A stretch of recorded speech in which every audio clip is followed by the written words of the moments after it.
and we ease forward, suspended in calm, exploring the body's quiet wisdom, looping gently. As your mind unwinds, we'll softly wander through nighttime hormones that repair and restore, foods that calm the endocrine system, sleep habits that rebalance the body with Barbara O'Neill. No effort is required here. Allow yourself to settle, gently descending, supported from below, completely carried, tension dissolving throughout the body, the pulse easing, steady, unhurried, aligning with the body's natural repair cycle.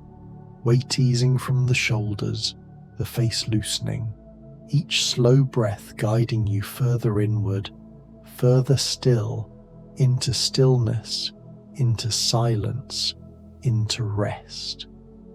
If this health learning video helps you rest, tap subscribe, comment, and hit like, so others can find this calm too, but only if your eyes are still open. Otherwise, just drift. Now, let's float into the hormones and deep sleep. As darkness falls outside your window, something ancient awakens inside you.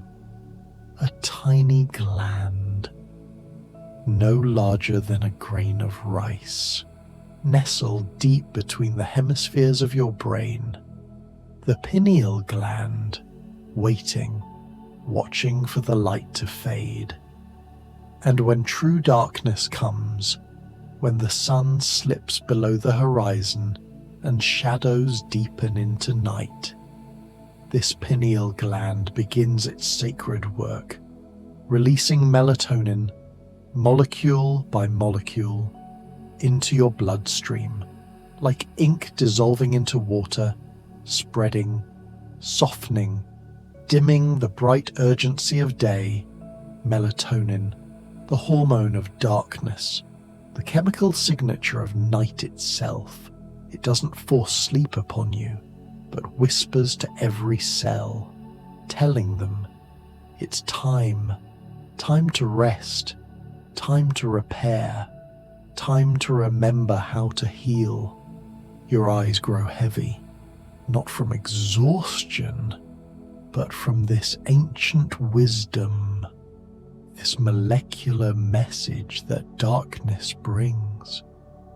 And as melatonin rises, another hormone, one that has been pulsing through your veins all day, begins its slow descent.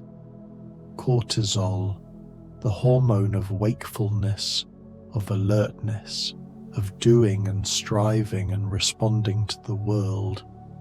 All day, cortisol has been present, helping you meet the demands of daylight.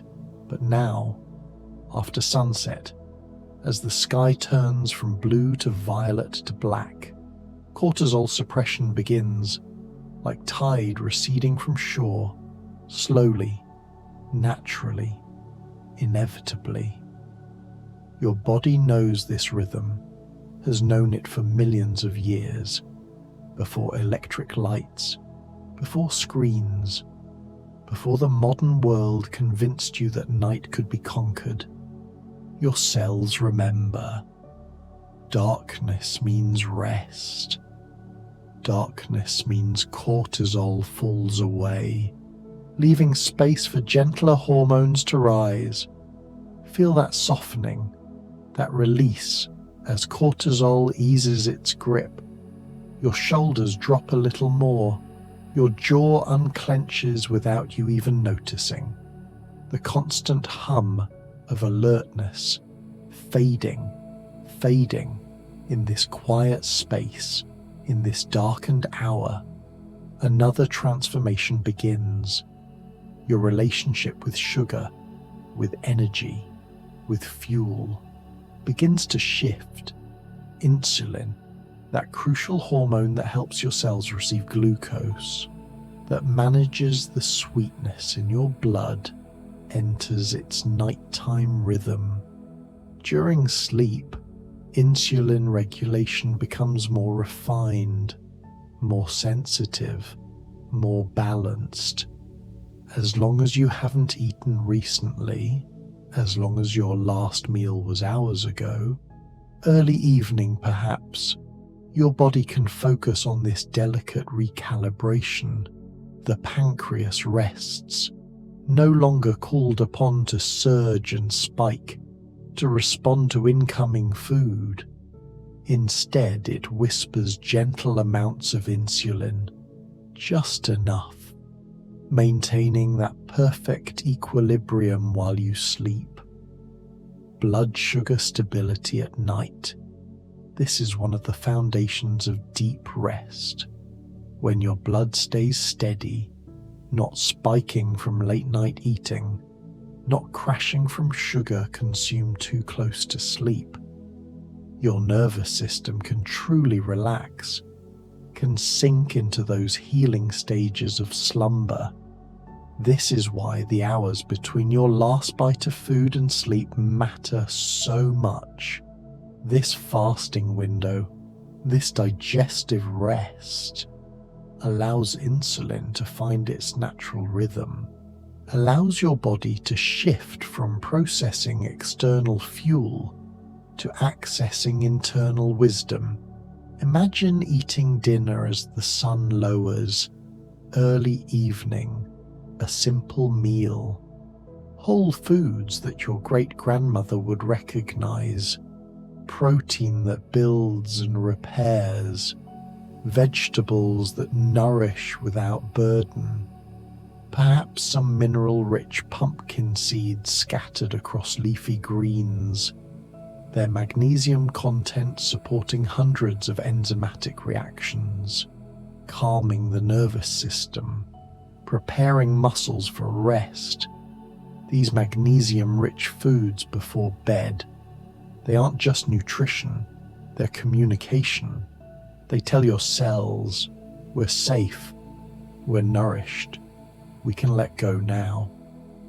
And after this simple evening meal, you stop. You let hours pass. 3, 4, 5 hours between that last bite and when your head touches the pillow. This space, this emptiness, this digestive rest, it's a gift you give to every organ, every gland, every hormone system. Your body doesn't have to choose between digesting food and healing tissue, between processing nutrients and releasing growth hormone. It can focus completely on the deep work of regeneration, and in the darkest hours of night, between cycles of sleep, in those precious stages when your brainwaves slow to delta rhythms, something remarkable happens. The pituitary gland, master controller of your endocrine system, releases growth hormone in rhythmic pulses. Growth hormone, not just for children, not just for growing taller, but for adults too, for healing, for repairing damaged tissues, for maintaining muscle, for keeping skin resilient, for cognitive function, for metabolic health. This hormone surges during deep sleep, the deepest stages, the ones you can only reach when conditions are right, when it's dark enough, when cortisol is low enough, when your belly isn't full, when your nervous system feels safe. Each pulse of growth hormone, like waves of restoration washing through your body, rebuilding what the day wore down, strengthening what was weakened, healing what was hurt. But this precious hormone, it only flows freely when you sleep before 10 in the evening or close to it. The hours before midnight. These are golden hours for growth hormone release. The body's natural circadian timing, aligned with sunset, aligned with darkness, aligned with ancient rhythms that predate all human civilization. Your adrenal glands, those small triangular organs perched atop your kidneys, they too find restoration in these dark hours. All day they've been producing, responding, adjusting, releasing cortisol when you needed to wake, adrenaline when you needed to act, aldosterone to balance your minerals and blood pressure. But at night, during deep sleep, the adrenals finally rest, finally recover, finally rebuild their stores. They're incredibly resilient, these glands. But they need this nightly reprieve, this darkness, this stillness. When you consistently sleep before 10, when you keep a regular schedule, going to bed at the same time, waking at the same time, your adrenal glands learn they can trust the rhythm. They don't have to hold back reserves, wondering when rest might come. They can fully recover, knowing morning will arrive predictably. Consistent sleep schedules, not because you should, but because your endocrine system craves this predictability, this reliable cadence of day and night, activity and rest, stimulus and recovery. Deep in your throat, wrapped around your windpipe, the butterfly-shaped thyroid gland pulses with its own rhythm, producing hormones that set the tempo of your entire metabolism. Every cell in your body, all 70 trillion of them, listens to thyroid hormones, responding to their molecular instructions. And the thyroid, it doesn't work alone. It dances with the circadian clock, with the light-dark cycle, with the rising and falling sun. Thyroid rhythm and circadian timing, inseparable, intertwined.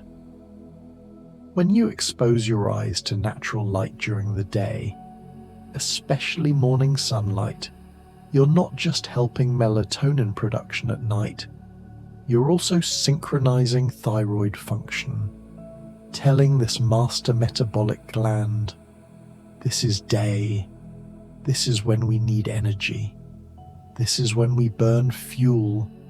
And then, when darkness comes, when you avoid screens after sunset, when you reduce blue light exposure, the thyroid receives the complementary message. Night has arrived. Time to ease, time to shift into maintenance mode rather than production mode. This is why sleeping in complete darkness matters. Why a well-ventilated room with fresh air circulating matters. Why natural bedding materials against your skin matter. Every signal you send your body, every environmental cue, either supports or disrupts this ancient hormonal symphony.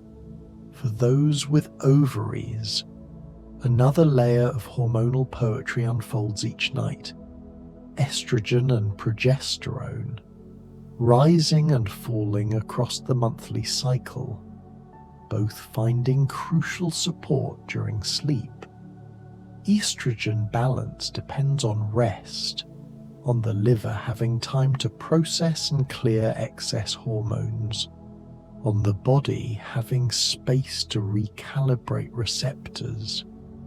Women who sleep poorly, who stay up late, who disrupt their circadian rhythms, often find their estrogen balance shifts, becomes erratic, creates symptoms that ripple through mind and body.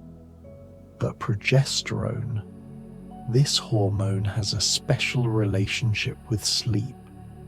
Progesterone's calming effect, it's not metaphorical, it's biochemical.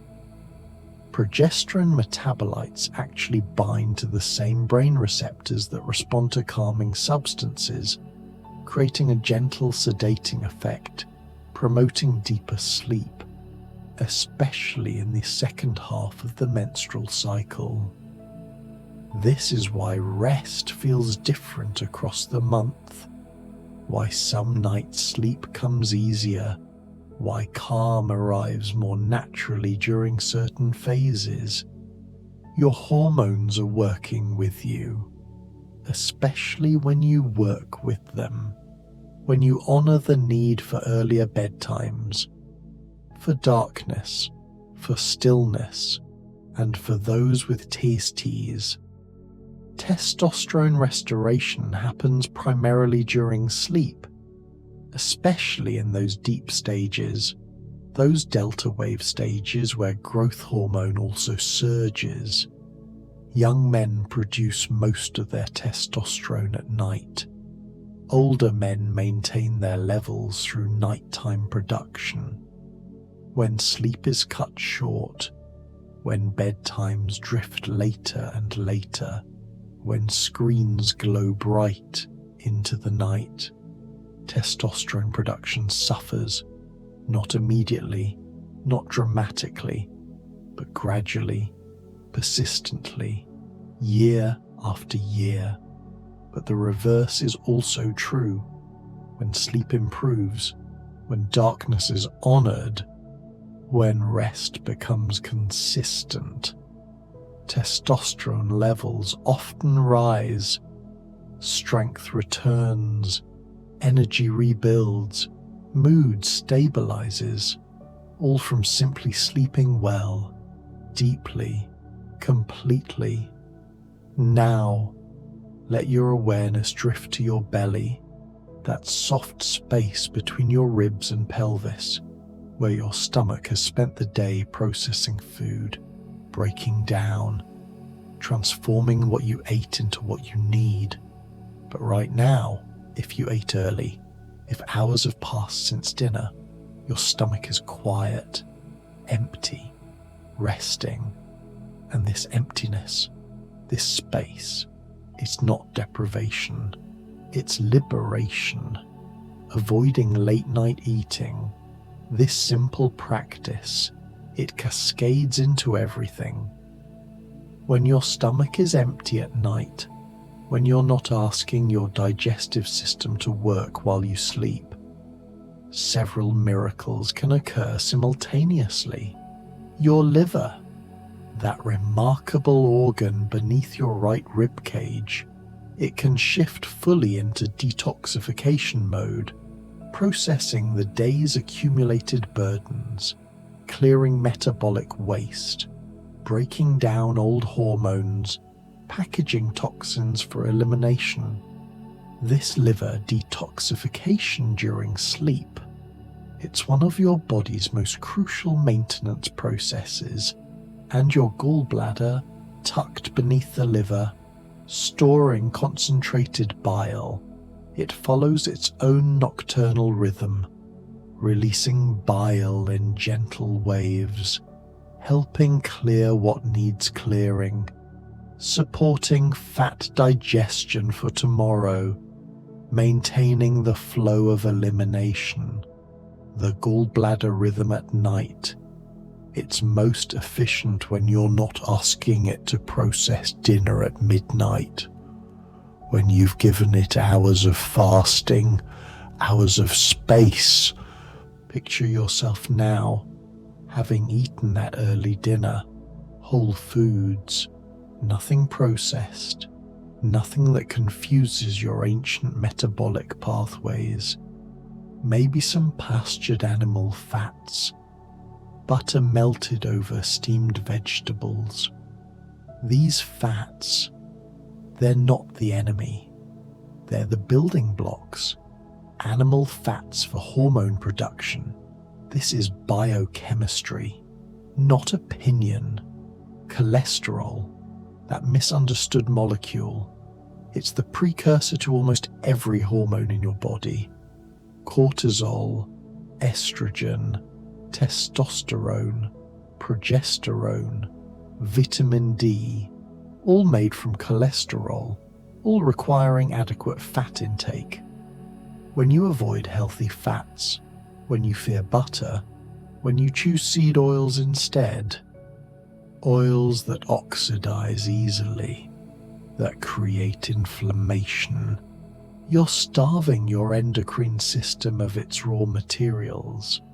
But coconut oil, butter from grass-fed cows, these traditional fats, they support metabolic health, they provide stable energy, they satisfy without spiking blood sugar, they allow you to eat dinner and feel complete, content. No need to snack, no need to graze all evening. Adequate protein intake matters too, protein in the morning especially, but also at dinner, amino acids that repair tissue, that build neurotransmitters, that stabilize blood sugar through the night. A simple evening meal, perhaps, but one that includes these building blocks, and what you don't consume matters as much as what you do. Avoiding caffeine after midday, this isn't arbitrary.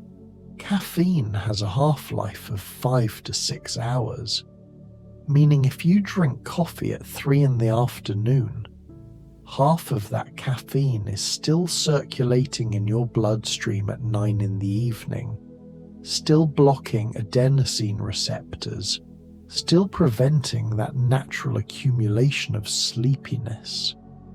Even chocolate at night, as innocent as it seems, contains caffeine and theobromine, both stimulants, both keeping your nervous system just alert enough to prevent deep sleep. Save the chocolate for morning, for afternoon at latest. Let evening be free of these molecular activators and alcohol, perhaps the most deceptive of all. Avoiding alcohol before bed seems counterintuitive. Doesn't it make you sleepy? Doesn't it help you drift off?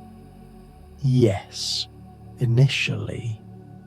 But then, 2 hours later, 3 hours later, as your liver processes the alcohol, as blood sugar fluctuates, as sleep architecture fragments, you wake, restless, unrested, despite hours in bed. Alcohol disrupts the very hormones we're honoring tonight. It interferes with growth hormone release, with testosterone production, with REM sleep, with deep sleep. The price is too high, especially when alternatives exist. Instead, imagine an hour before bed, you prepare a cup of warm herbal tea, chamomile flowers, dried and fragrant, steeped in hot water, releasing their gentle compounds, apigenin binding to receptors in your brain, promoting calm, reducing anxiety, speaking directly to your nervous system. Chamomile for nervous system calm. This isn't folklore, it's pharmacology, gentle pharmacology, the kind that works with your body rather than overriding it. Or perhaps lemon balm, that lemony minty herb, shown to increase GABA activity, that inhibitory neurotransmitter that tells your brain, slow down, soften, release. Lemon balm and sleep hormones, they communicate, they cooperate.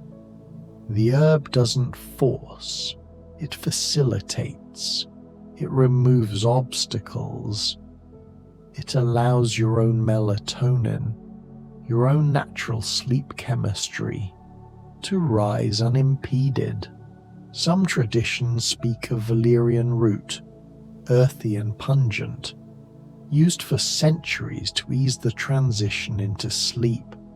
Valerian root traditions, passed down through generations who understood plants as allies, as medicines that guide rather than dominate. But even without herbs, even with just warm water, the ritual matters. The slowing down, the preparing, the sipping something warm and comforting as night deepens. This tells your nervous system we're safe, we're cared for, we can let go. And in this hour before sleep, you move differently. You're not exercising intensely, not asking your body to produce adrenaline and cortisol, not spiking your core temperature when it needs to drop for sleep. Instead, maybe gentle stretching before bed, reaching arms overhead, feeling the length of your spine, folding forward, letting gravity help, releasing the held tension of the day. Nothing vigorous, nothing that energizes, just soft movement that helps energy settle downward. Or perhaps, if you ate early enough, a slow walk after dinner, just around the block, just enough to help digestion, to let food begin its journey, to breathe evening air. Walking after dinner, this traditional practice, it supports the digestive rest to come. It prepares the body for stillness. But avoiding intense exercise at night, this boundary protects your hormones, protects cortisol from spiking when it should be falling, protects core temperature from rising when it should be cooling, protects the nervous system from activation when it needs quieting. Now your body temperature, it needs to drop slightly for deep sleep to occur. This is why sleeping in a cool room helps. Why a bedroom kept around 65 to 68 degrees Fahrenheit feels so perfect for rest. Your core temperature naturally dips in the early morning hours, and you can support this by making your sleeping environment cool, but not cold, and your feet, those often overlooked extremities, they play a surprising role. Cold feet can prevent sleep, can keep you awake, can signal to your body that something isn't safe, isn't right. But warm feet, perhaps from a foot bath before bed, hot water with Epsom salts, magnesium absorbing through skin, warmth radiating up your legs. This signals safety, signals readiness for sleep. The contrast matters too. During the day, exposing yourself to temperature variation, hot and cold, not at night, but earlier. This helps your body maintain its ability to thermoregulate, to adjust, to respond. Some traditions speak of cold water exposure, contrast showers, the invigoration, the metabolic boost, but all earlier in the day, never close to bedtime.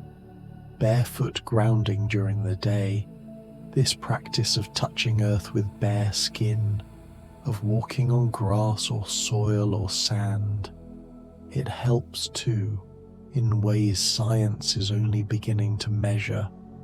The Earth's subtle electrical charge, the discharge of built-up positive ions, the simple act of physical connection with ground, all of these may support circadian rhythms, may help regulate cortisol, may improve sleep quality. But at night, when sleep approaches, the focus shifts from grounding to elevation. Not literal elevation, but the elevation of rest, the prioritization of stillness. You lie down now, or you're already lying down, and you notice your breath, always there, always flowing in and out without effort, without thought. Your body knows how to breathe, has known since your first moment of life, but you can guide it gently. Deep breathing before sleep, not hyperventilating, not forcing, just slightly slower, slightly deeper than usual.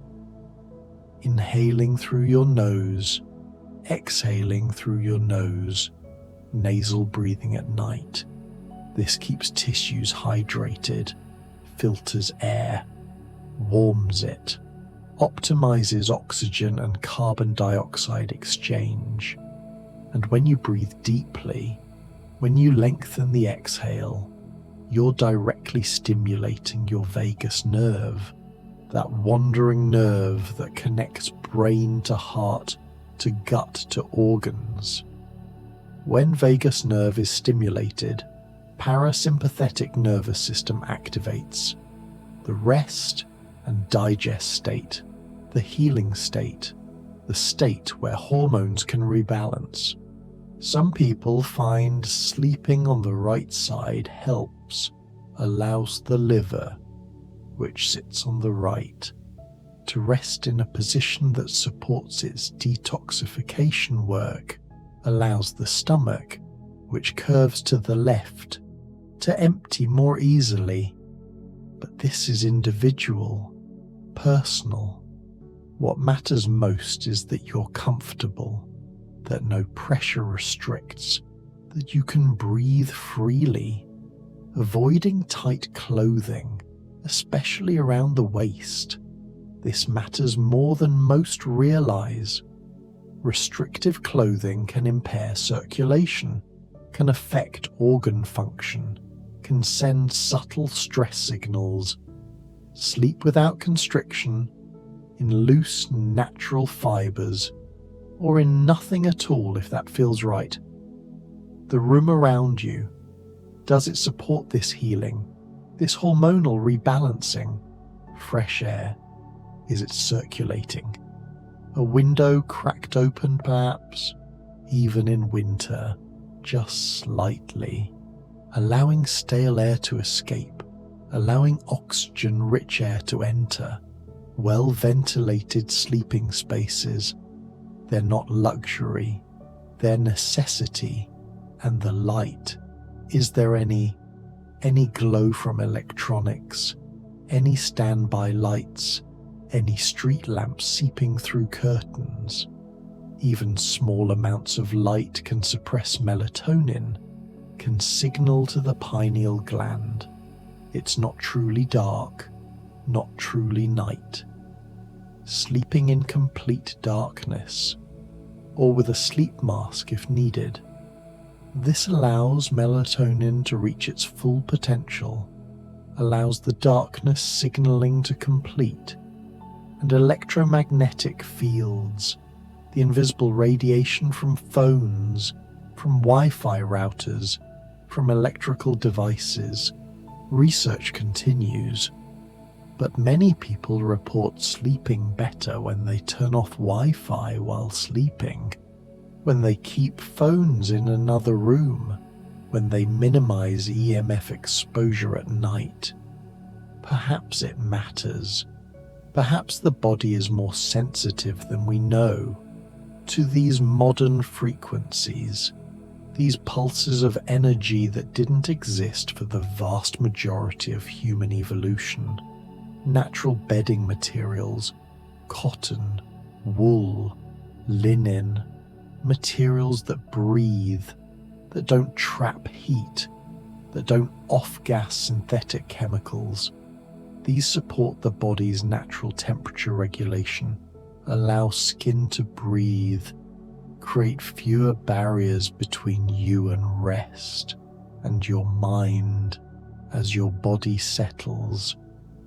Your mind might still be active, still replaying the day, still planning tomorrow. This is natural. This is normal. But you can guide it toward quieter waters. Gratitude, simple gratitude for this bed, this pillow, this moment of rest. Gratitude shifts the nervous system, activates areas of the brain associated with calm, with social bonding, with safety, or prayer, if that resonates.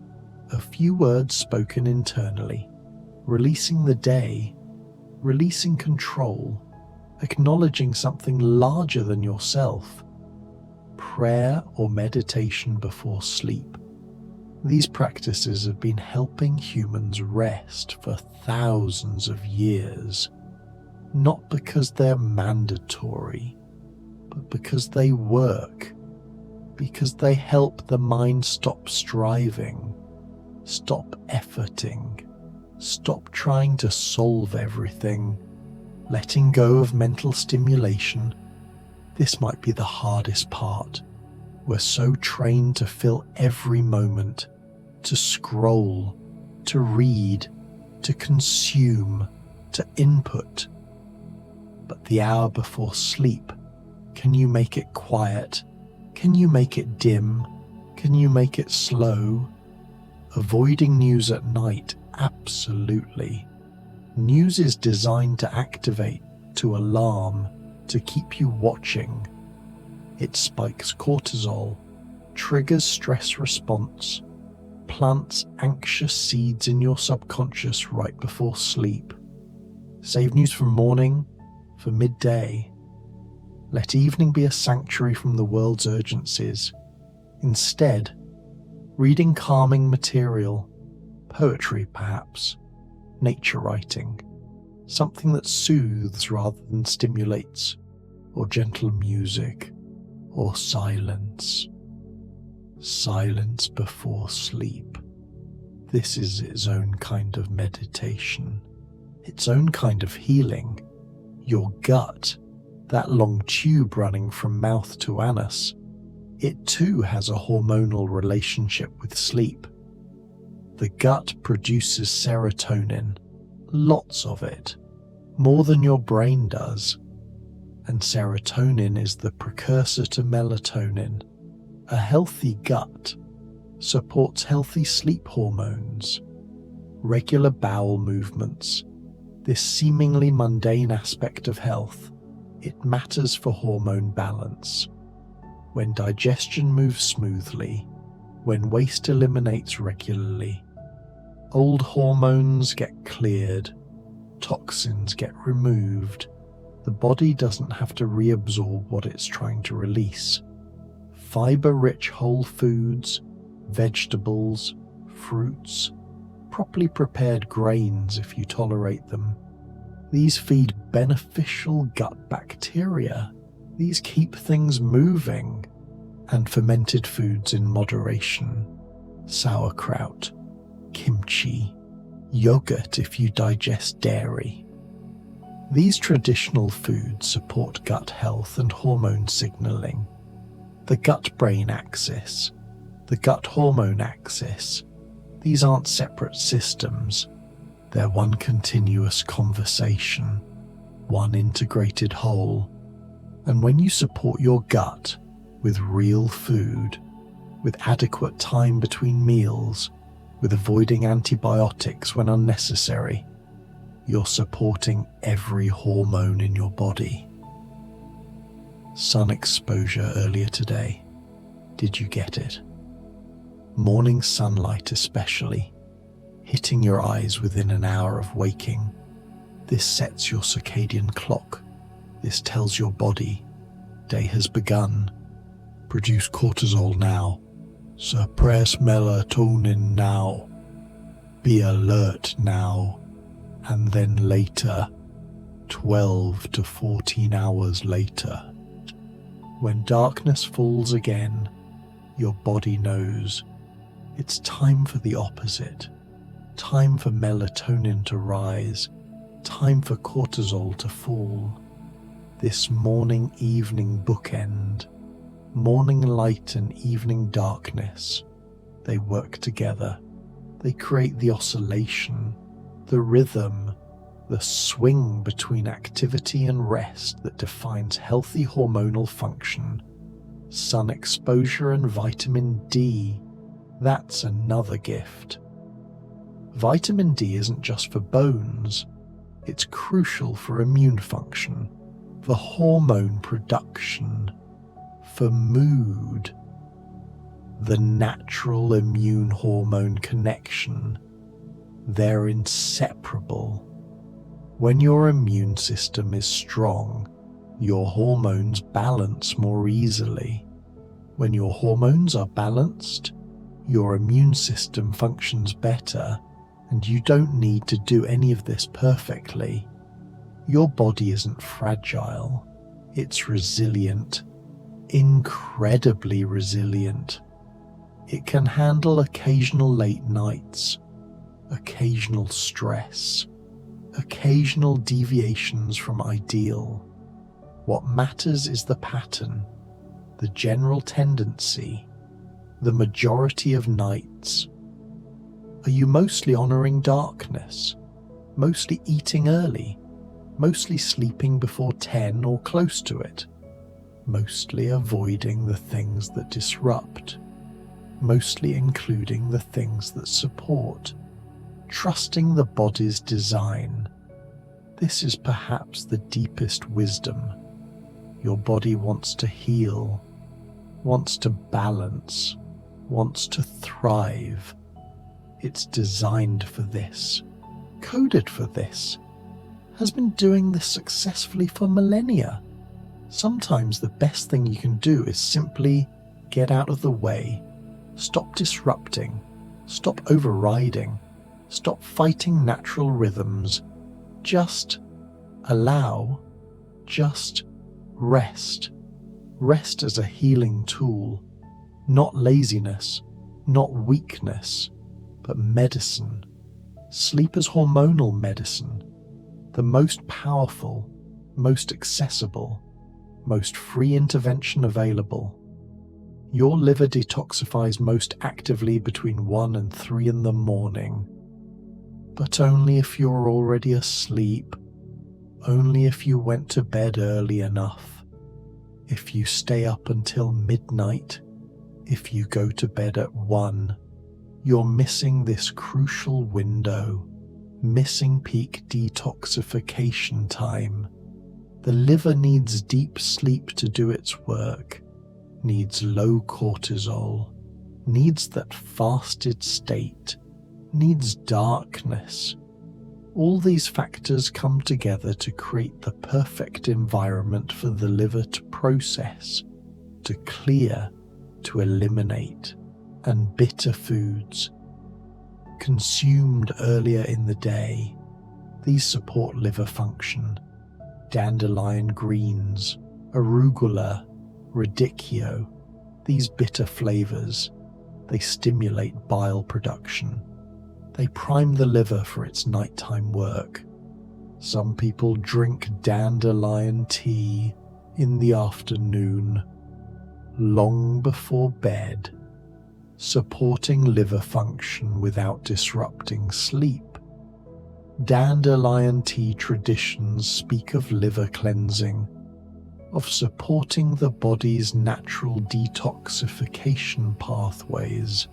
Or milk thistle, that prickly plant with compounds that protect liver cells, that help regenerate liver tissue.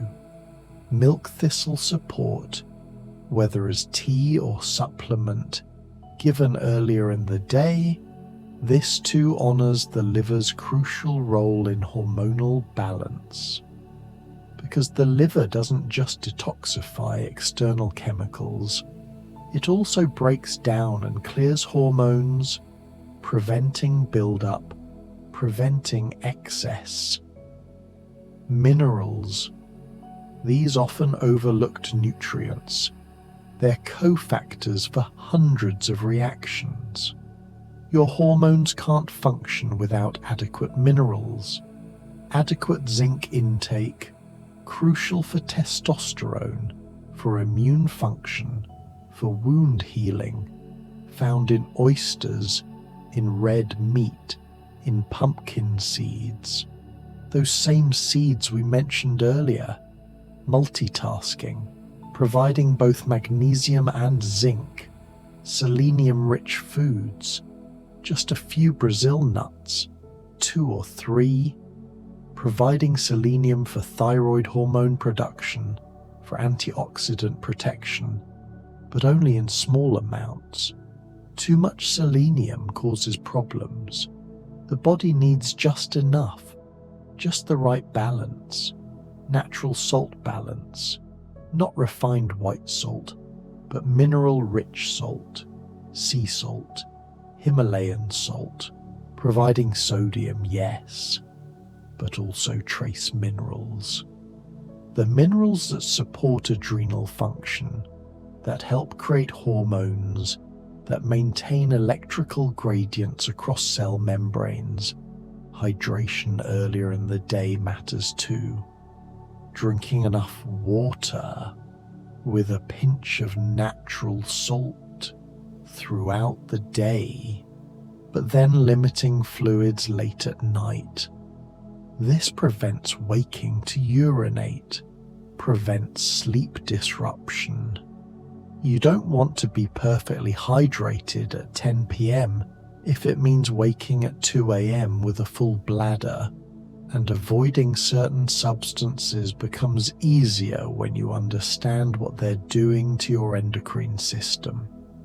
Avoiding refined sugar, not just because it causes weight gain, but because it causes insulin spikes, blood sugar swings, inflammation, cortisol surges, disrupted hormone signaling throughout the body.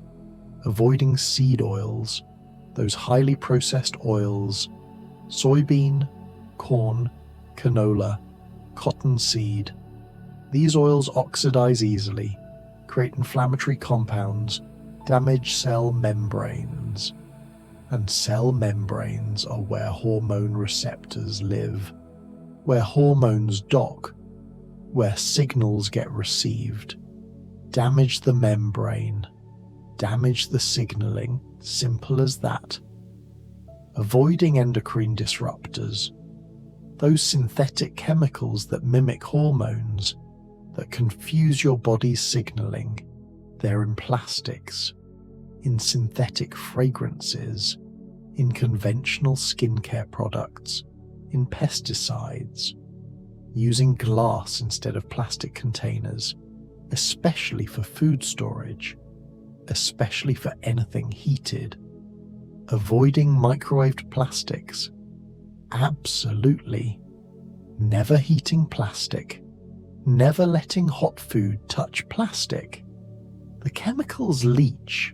They migrate into your food, into your body, into your bloodstream, where they pretend to be hormones, binding to receptors, causing chaos.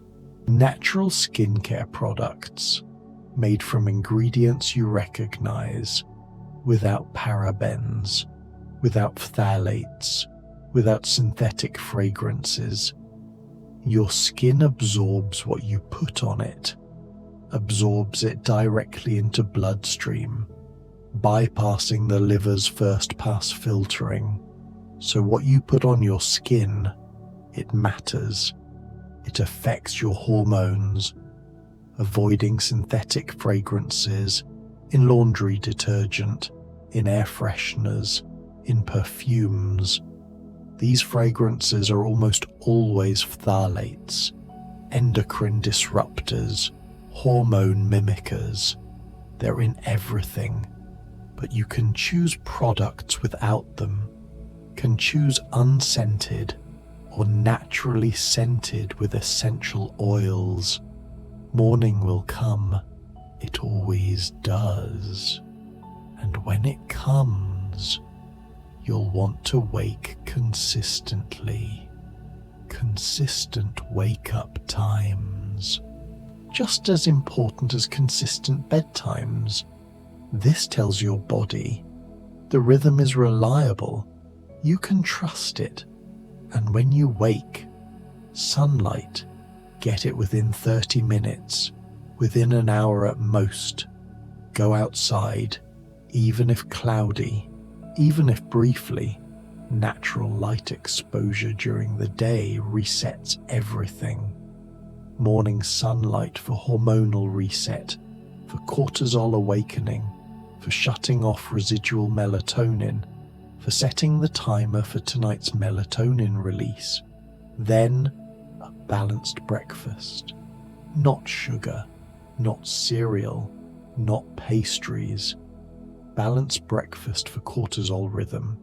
Protein in the morning, eggs perhaps, or meat, or fish.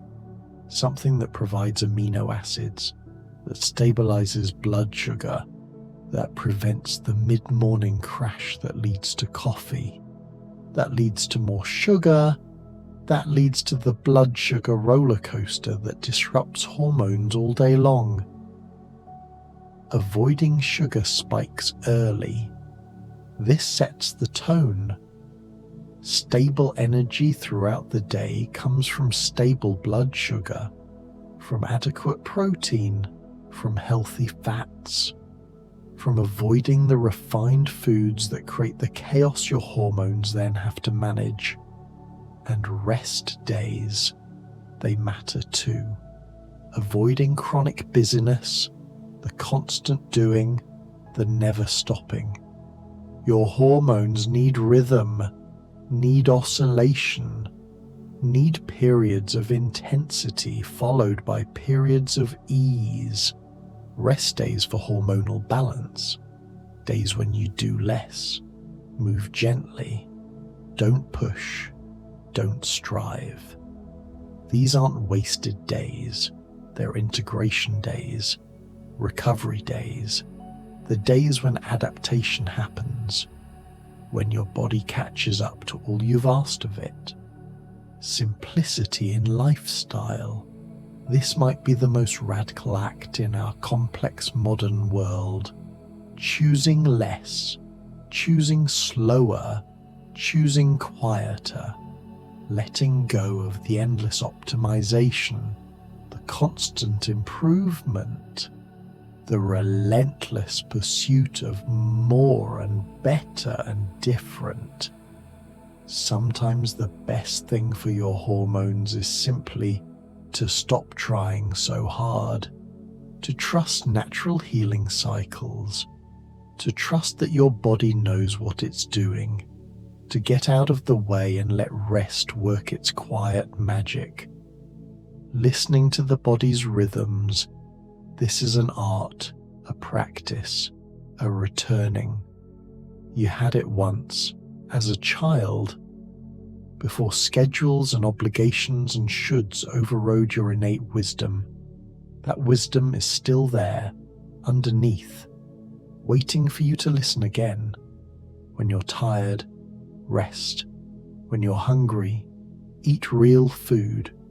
When you're full, stop eating. When it's dark, sleep. When it's light, wake. The simplicity almost feels impossible, and yet, it's everything. Trusting natural healing cycles means sometimes you feel worse before you feel better. Sometimes when you start sleeping more, eating earlier, avoiding the stimulants, your body releases stored toxins and releases old emotions, goes through withdrawal. This is temporary. This is healing. This is your body finally having the resources to address what it's been too busy to address. And all of this, every food choice, every sleep habit, every lifestyle adjustment, it's building, compounding, creating a foundation where hormones can dance their ancient dance, can pulse and surge and ebb in the rhythms they were designed for. But right now, in this moment, as you lie here, as your body sinks deeper into the mattress, as your breath slows and lengthens, none of this requires effort. It's all happening below consciousness, in the dark spaces where cells communicate, where organs coordinate, where hormones flow like rivers finding their ancient channels. Your pineal gland releasing melatonin, your cortisol dropping, your insulin finding balance, your growth hormone preparing to surge, your adrenals recovering, your thyroid synchronizing, your SEX hormones aligning with sleep stages. All of this, orchestrated, coordinated, a symphony so complex that no conscious mind could conduct it. And yet it happens every night when conditions allow, when you get out of the way. The body keeps healing, keeps balancing, keeps trying, always trying to find equilibrium, to find homeostasis, to return to its natural state of health. Your only job right now is to let it, to release control, to soften your grip, to trust that this ancient wisdom, this biological intelligence, knows far more than your thinking mind ever could. Feel your fingers completely relaxed now, loose, heavy. Feel your toes unfurling, releasing.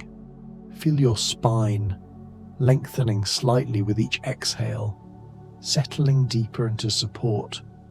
The pillow cradles your head, the blanket holds warmth around you, the darkness protects and soothes.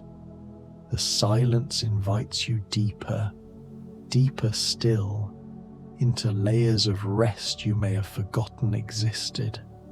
And somewhere in that deepening, in that soft surrender, sleep begins to find you, not as something you do, but as something that occurs naturally, inevitably, like nightfall itself, when all the conditions align.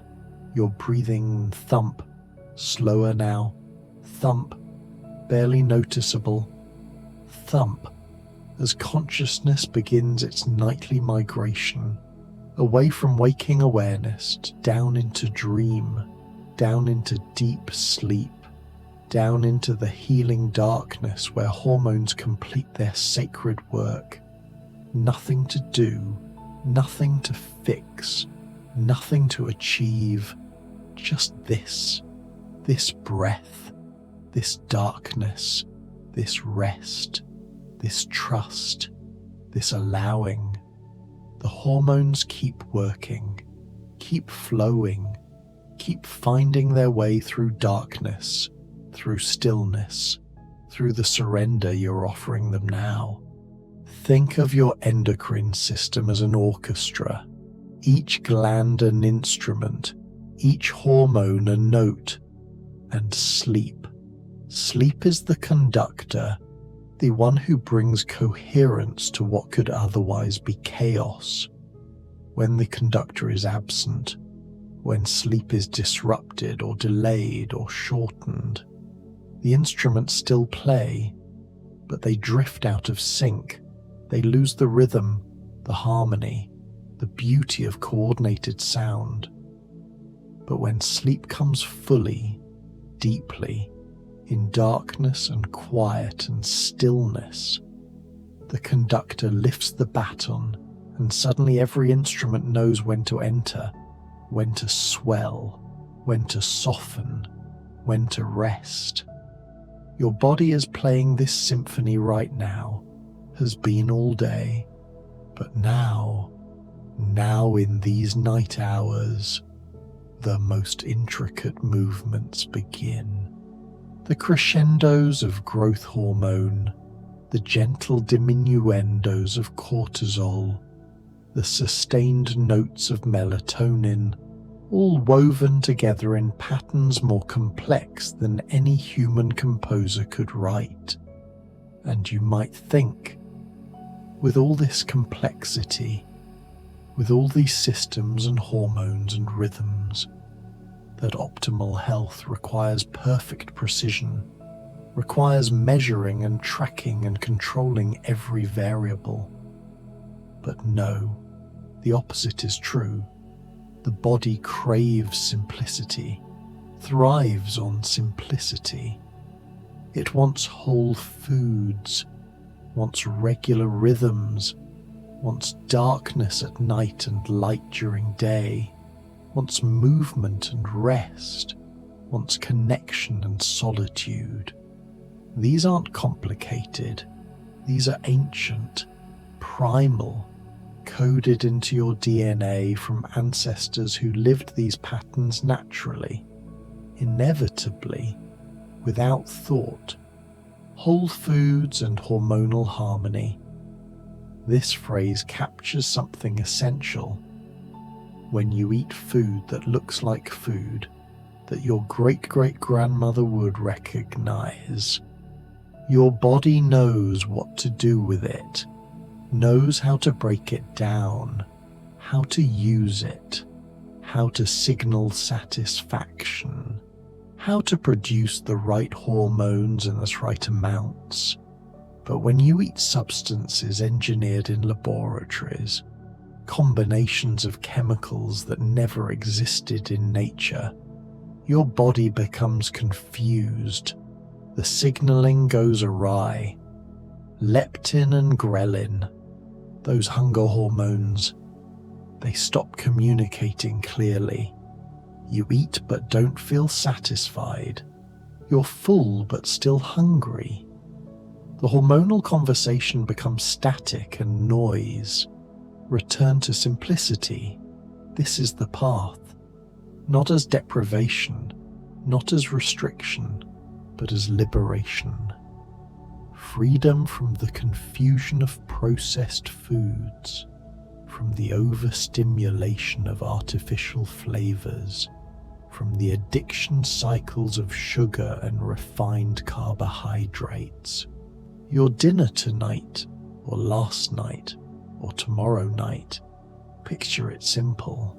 A piece of fish perhaps, or chicken, or beef, simply prepared with salt and herbs, some vegetables, roasted or steamed, drizzled with butter or olive oil, maybe a small serving of properly prepared rice, or potatoes, or nothing starchy at all, avoiding overeating at dinner. This matters more than the specific foods. When you eat past fullness, when you eat until you're stuffed, you're asking your digestive system to work overtime. You're diverting blood and energy to your gut when it should be available for cellular repair, for hormonal production, for immune function. But a simple dinner, eaten slowly, savoured, stopped when satisfied rather than stuffed. This leaves you comfortable, content, ready for the evening to unfold gently rather than collapsing into food coma. And after dinner, those few hours before bed, they set the tone for sleep, for hormone balance, for how deeply you'll rest. Quiet evenings and hormone repair, they're linked intricately. When evening is loud, full of screens and stimulation and intensity, cortisol stays elevated, adrenaline keeps pulsing, the nervous system remains in sympathetic activation, fight or flight, even if you're just watching television, even if you're just scrolling. The light, the content, the rapid images, all signal danger, or at least signal that sleep is not yet safe, not yet time, but quiet evenings, dim lighting, soft sounds or silence, gentle activity or stillness. These signal to every cell. The day is ending. Night is here. You can begin to let go now, can begin the descent into rest, stress reduction before bedtime. This isn't about eliminating all stress from life. That's impossible, unrealistic. But about creating a buffer, a decompression zone between the stress of day and the stillness of night. Maybe you journal, writing down thoughts that won't stop circling, worries that keep resurfacing, getting them out of your head and onto paper, where they can wait until morning, where you can close the book and close that chapter of day. Or maybe you sit quietly, doing nothing, just sitting, breathing, watching the last light fade from the sky, present with the transition, honoring the shift from day to night, from doing to being, from efforting to allowing. Your emotional state matters, deeply matters, for hormone balance. Calm emotional state before bed, when you go to sleep angry or anxious or upset. Cortisol remains elevated, your heart rate stays high, your muscles stay tense. Growth hormone doesn't surge properly. Sleep architecture fragments. You might be in bed for 8 hours but get rest equivalent to 5. But when you can find even a thread of calm, even a moment of peace before sleep, the hormonal cascade shifts. Oxytocin may rise, that bonding hormone, that love molecule, that brings feelings of safety and connection. And when oxytocin rises, cortisol falls. They seesaw, inverse relationship. Can't have high cortisol and high oxytocin simultaneously. This is why loving connection before sleep can help.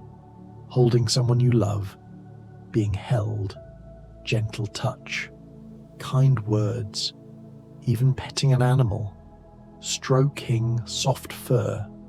This releases oxytocin. This calms the nervous system. This tells your body, you're not alone. You're safe. You can rest. Forgiveness? Here's a word that doesn't usually appear in health science, and yet, forgiveness and stress release, they're biochemically linked. When you hold on to resentment, replay grievances, nurse wounds and anger, your body maintains stress response. Cortisol circulates, inflammation smolders, the nervous system stays vigilant, defending against threats that exist only in memory. But forgiveness, even if the other person never knows, even if they don't deserve it, forgiveness is for you. It's the releasing of that vigilance, that defense, that chronic stress state. You don't have to condone what happened, don't have to reconcile, don't have to forget, but you can choose to stop letting it poison your present moment. Stop letting it steal your sleep. Stop letting it dysregulate your hormones. Before sleep, if there's someone you're holding anger toward, see if you can, just for tonight, just for these sleeping hours, release them, let them go. They can't hurt you in your dreams. They have no power in this dark, quiet space. This is your time, your rest, your healing. Don't let them take that too. And sometimes the hardest person to forgive is yourself. The mistakes you made, the chances you missed, the ways you fell short of who you wanted to be. These self-criticisms, they're cortisol generators, stress creators, hormone disruptors. But your body, it doesn't judge you. It keeps working, keeps trying to heal you, keeps producing hormones and fighting infections and repairing damage, even when you criticize it, even when you hate it, even when you wish it were different. It persists in loving you, in serving you, in keeping you alive. Can you tonight offer it some of that same love, some of that same acceptance? Can you thank your body for carrying you through this day, for breathing without reminder, for beating without command, for digesting and eliminating and balancing and healing without conscious oversight, trusting the body's design? This is radical in a world that profits from your distrust, from your belief that you need external intervention, external products, external expertise to be well. Yes, sometimes you do need help, need medicine, need guidance. But more often, what you need is simply to stop interfering, stop disrupting the natural rhythms, stop overriding the wisdom that's already there. Your breath now, notice it. Has it slowed? Has it deepened? Has it become so quiet you barely notice it anymore? This is good. This is the body settling, shifting, moving towards sleep states. Each exhale slightly longer than the last. Each inhale requiring less effort. The space between breaths, that pause, that stillness, it grows longer, more pronounced, and in that space, in that gap between breaths, there's something, a kind of peace that can't be described, only experienced. The ancient yogis called it the space between thoughts, between breaths, between heartbeats. They said this is where truth lives, where healing happens, where you touch something eternal. You don't need to understand this, don't need to make it mystical. Just notice that space, that gap, that pause. And while you rest here, while your consciousness drifts, your gut continues its own rhythms. The small intestine, that long coiled tube, about 20 feet of it, all tucked into your abdomen. Throughout the day it's been absorbing nutrients, shuttling them across its lining into your bloodstream. But at night, when you're not eating, when you've given it hours of fasting, it can clean itself. There's a wave called the migrating motor complex that sweeps through your small intestine during fasting, cleaning out debris, moving bacteria back toward the colon where they belong, preventing overgrowth, maintaining boundaries. This only happens when you're not eating, only happens when you've allowed enough time between meals, especially between dinner and sleep. Digestive rest and hormone repair. This phrase keeps returning because it's so crucial, so foundational. When your digestive system isn't working, when it's fasting, when it's cleaning and resting, the energy that would go to digestion becomes available for everything else, for hormone production, for immune function, for cellular repair, for detoxification, for healing damaged tissues, for processing emotions, for consolidating memories. Your body has enormous healing capacity, but finite energy.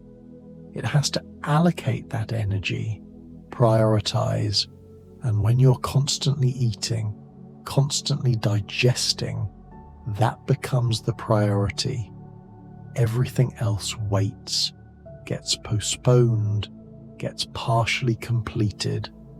But fasting between dinner and sleep, and then through the night, and then until breakfast, this creates a window, 12 hours, 14 hours, 16 hours, where deep work can happen, where your body can catch up on all the maintenance it's been putting off, and bitter foods earlier in the day, they support this process. Bitter foods for liver support, arugula in your salad, dandelion greens if you can find them, radicchio, endive, even dark chocolate if consumed in afternoon. That bitterness, it's a signal.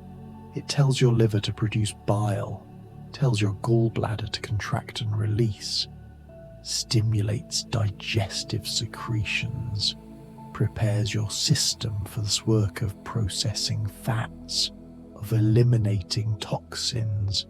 Our ancestors, they ate bitter foods regularly. They didn't have the luxury of choosing only sweet and salty and umami. They ate what grew, what was available, and much of what grew wild was bitter. Dandelions, nettles, wild lettuces. These bitter plants, they weren't just food, they were medicine, supporting liver function, supporting detoxification, keeping elimination pathways clear. Modern diet has eliminated most bitterness. We breed it out of vegetables. We avoid foods that taste challenging. We want everything sweet or at least neutral. But in doing so, we've lost something important. Lost the daily support for liver and gallbladder. Lost the stimulation of digestive function. Lost the natural cleansing that bitter foods provide. Your liver right now, underneath your right rib cage, it's the size of a football, weighing about 3 pounds, and it's doing hundreds of tasks simultaneously, filtering blood, producing bile, storing glucose, making proteins, metabolizing hormones, processing medications, detoxifying chemicals, converting nutrients from one form to another. The liver is perhaps the most metabolically active organ in your body, never resting, never stopping, working continuously. But it works best at night, in darkness, in deep sleep, when cortisol is low, when you're fasting. This is when it can focus on detoxification, when it can package toxins for elimination, when it can break down old hormones and prepare them for excretion. Old estrogen, old testosterone, old cortisol. They all get processed by the liver, broken down into metabolites, conjugated with other molecules, made water soluble, sent to the intestines for elimination. If this process doesn't happen efficiently, if the liver is overwhelmed or undersupported, these old hormones accumulate, recirculate, contribute to hormonal imbalances, to estrogen dominance, to symptoms and dysfunction, supporting your liver.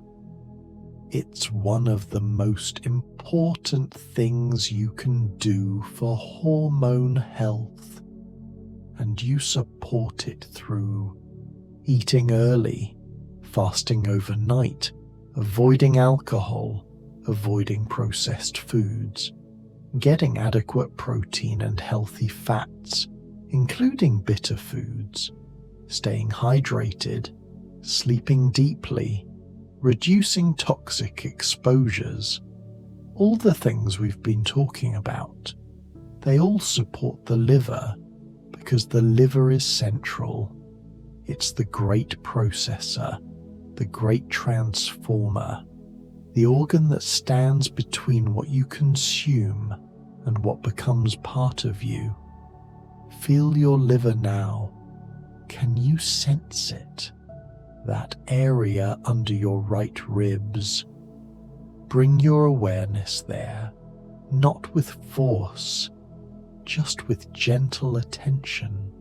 Thank your liver for all it does, for all it's doing right now, for filtering your blood 12 times per hour, for handling substances you're not even aware you were exposed to. Thank it and let it work. Let it have this night, this darkness, this fasted state to do its most important tasks. And your skin, that largest organ covering your entire body, about 20 square feet of it, 2 square meters. It too has circadian rhythms, produces hormones, communicates with your endocrine system.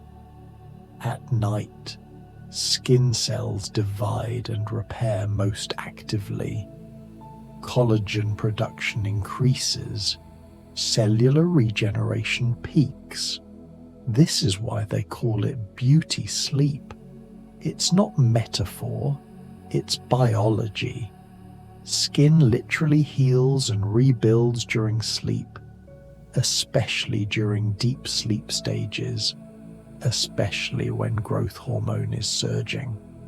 But skin can't do this optimally if you're sleeping in synthetic materials, in tight clothing, in chemically treated fabrics, natural bedding materials, cotton, linen, bamboo, wool. These breathe, allow moisture to evaporate. Don't trap heat. Don't off-gas chemicals while you sleep. And what you put on your skin before bed, lotions, creams, oils, they absorb directly into bloodstream. Your skin is permeable, remarkably permeable. Anything applied topically enters your body. Some of it stays in skin layers, but much of it circulates systemically, reaching organs, reaching endocrine glands, affecting hormone receptors. Natural skincare products, made from ingredients you could eat: coconut oil, shea butter, beeswax, essential oils. These are safe, recognizable to your body.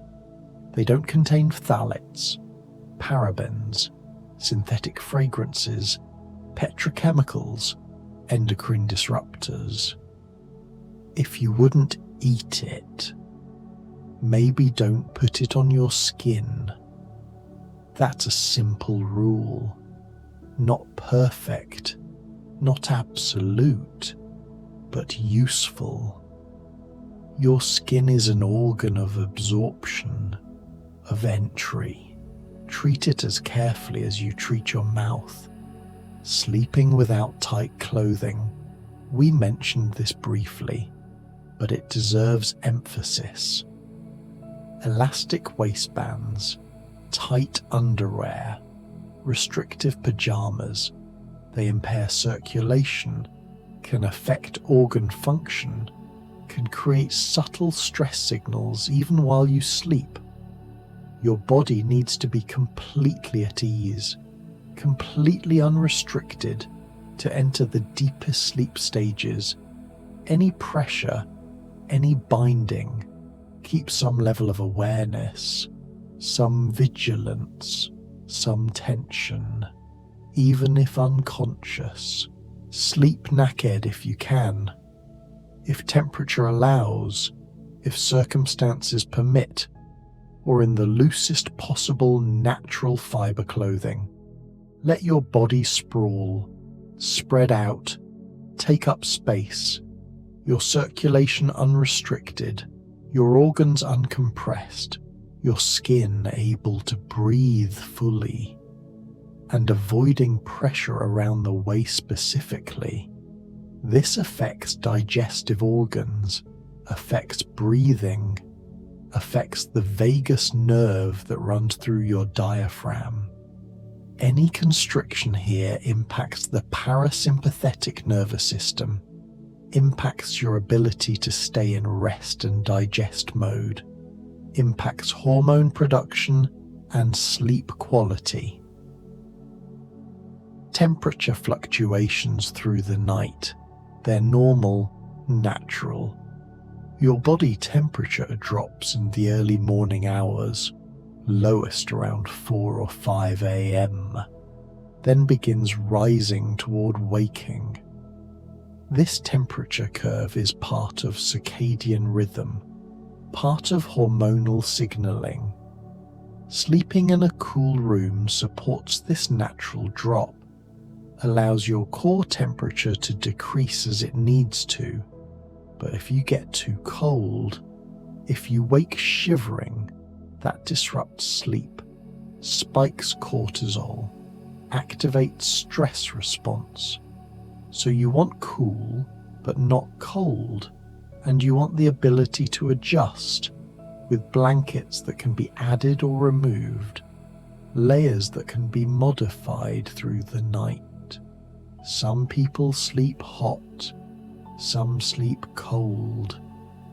This varies with age, with hormonal status, with metabolic rate.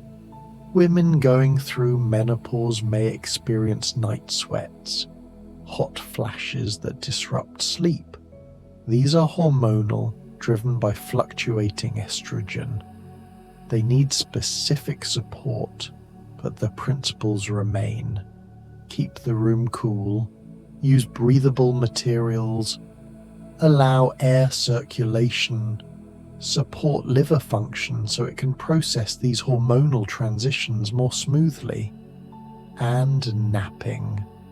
The question of napping. Some people need them, some don't, but timing matters. Avoiding naps late in the day, after 3 or 4 p.m., because late naps interfere with nighttime sleep.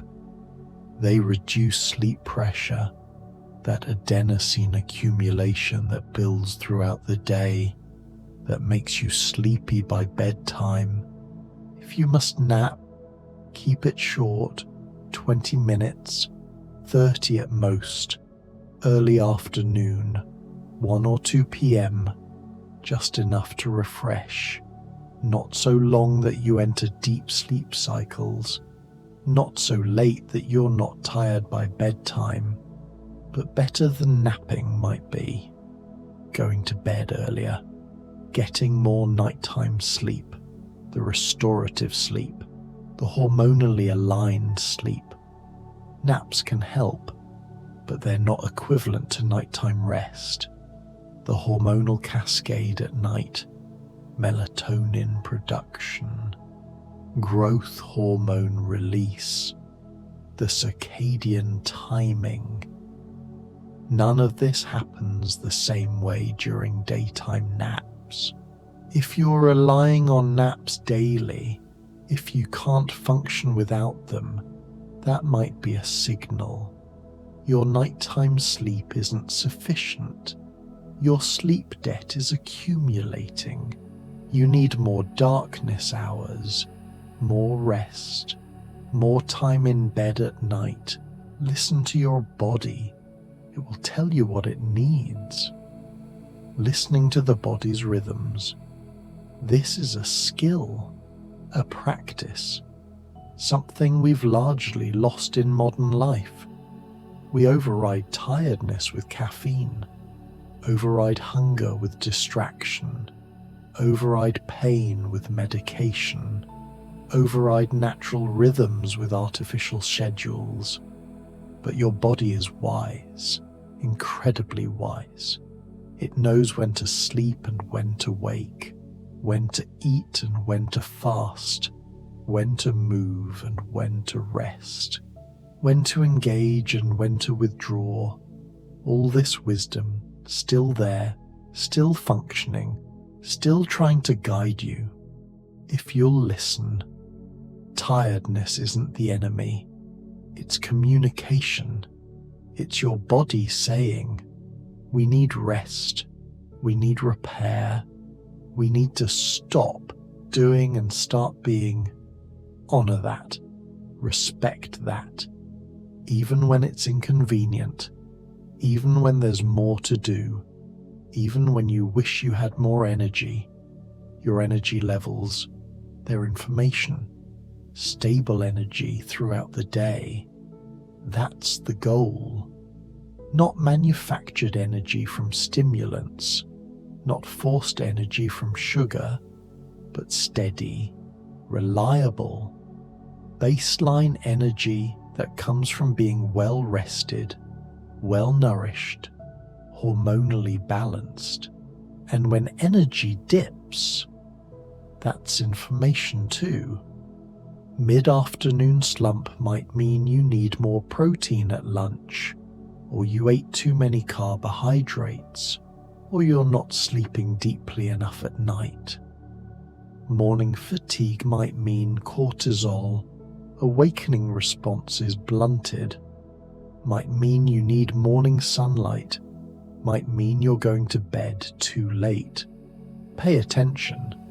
Notice patterns. Become a scientist of your own body, not obsessively, not anxiously, but curiously, compassionately. What helps? What hinders? What supports your hormones? What disrupts them?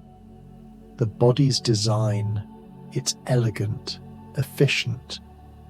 When you work with it, when you align with natural rhythms, health becomes easier, more accessible, more sustainable.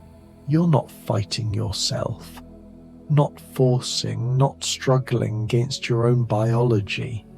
But when you work against your body, staying up late despite tiredness, eating processed foods despite discomfort, ignoring stress despite symptoms, everything becomes harder. Hormones become dysregulated, energy becomes unstable, sleep becomes elusive, mood becomes fragile. The body still tries to compensate, still tries to maintain balance, but it's working against you instead of with you. Trusting the body's design means believing you were made well, made with inherent capacity to heal, to balance, to thrive. You're not broken, you're not defective, you're not fundamentally flawed. You might be out of alignment, out of rhythm, out of balance, but that can shift, can change, can restore, and restoration, it doesn't always feel good. Sometimes when you start sleeping more, eating better, reducing stress, things get worse before they get better. This is healing crisis, detoxification, old stored toxins releasing, old emotions surfacing, patterns disrupting before new patterns can establish. Your body has been compensating, adapting, making do with less than ideal circumstances. And when circumstances improve, when you finally give it what it needs, it can begin releasing what it's been storing, processing what it's been postponing, addressing what it hasn't had resources to address. This might look like breakouts, or fatigue, or headaches, or emotional intensity, or digestive changes. These aren't failures, they're processes, they're temporary. They're evidence that healing is occurring beneath the surface. Trust it, ride it out, support yourself through it with rest, with water, with gentle movement, with patience. The body knows what it's doing. It's smarter than any conscious strategy, more comprehensive than any healing protocol. Give it time, give it space, give it the consistency of good habits, and it will find its way back to balance. Hormonal balance. It's not a destination, not a fixed state you achieve and maintain. It's dynamic, fluid, constantly adjusting to internal and external conditions. The goal isn't perfect hormones, whatever that would mean. The goal is resilient hormones, flexible hormones, responsive hormones, ones that can surge when needed and settle when appropriate.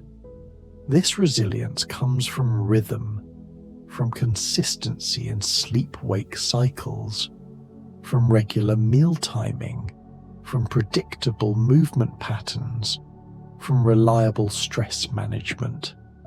The body learns it can trust these rhythms, can anticipate them, can prepare for them.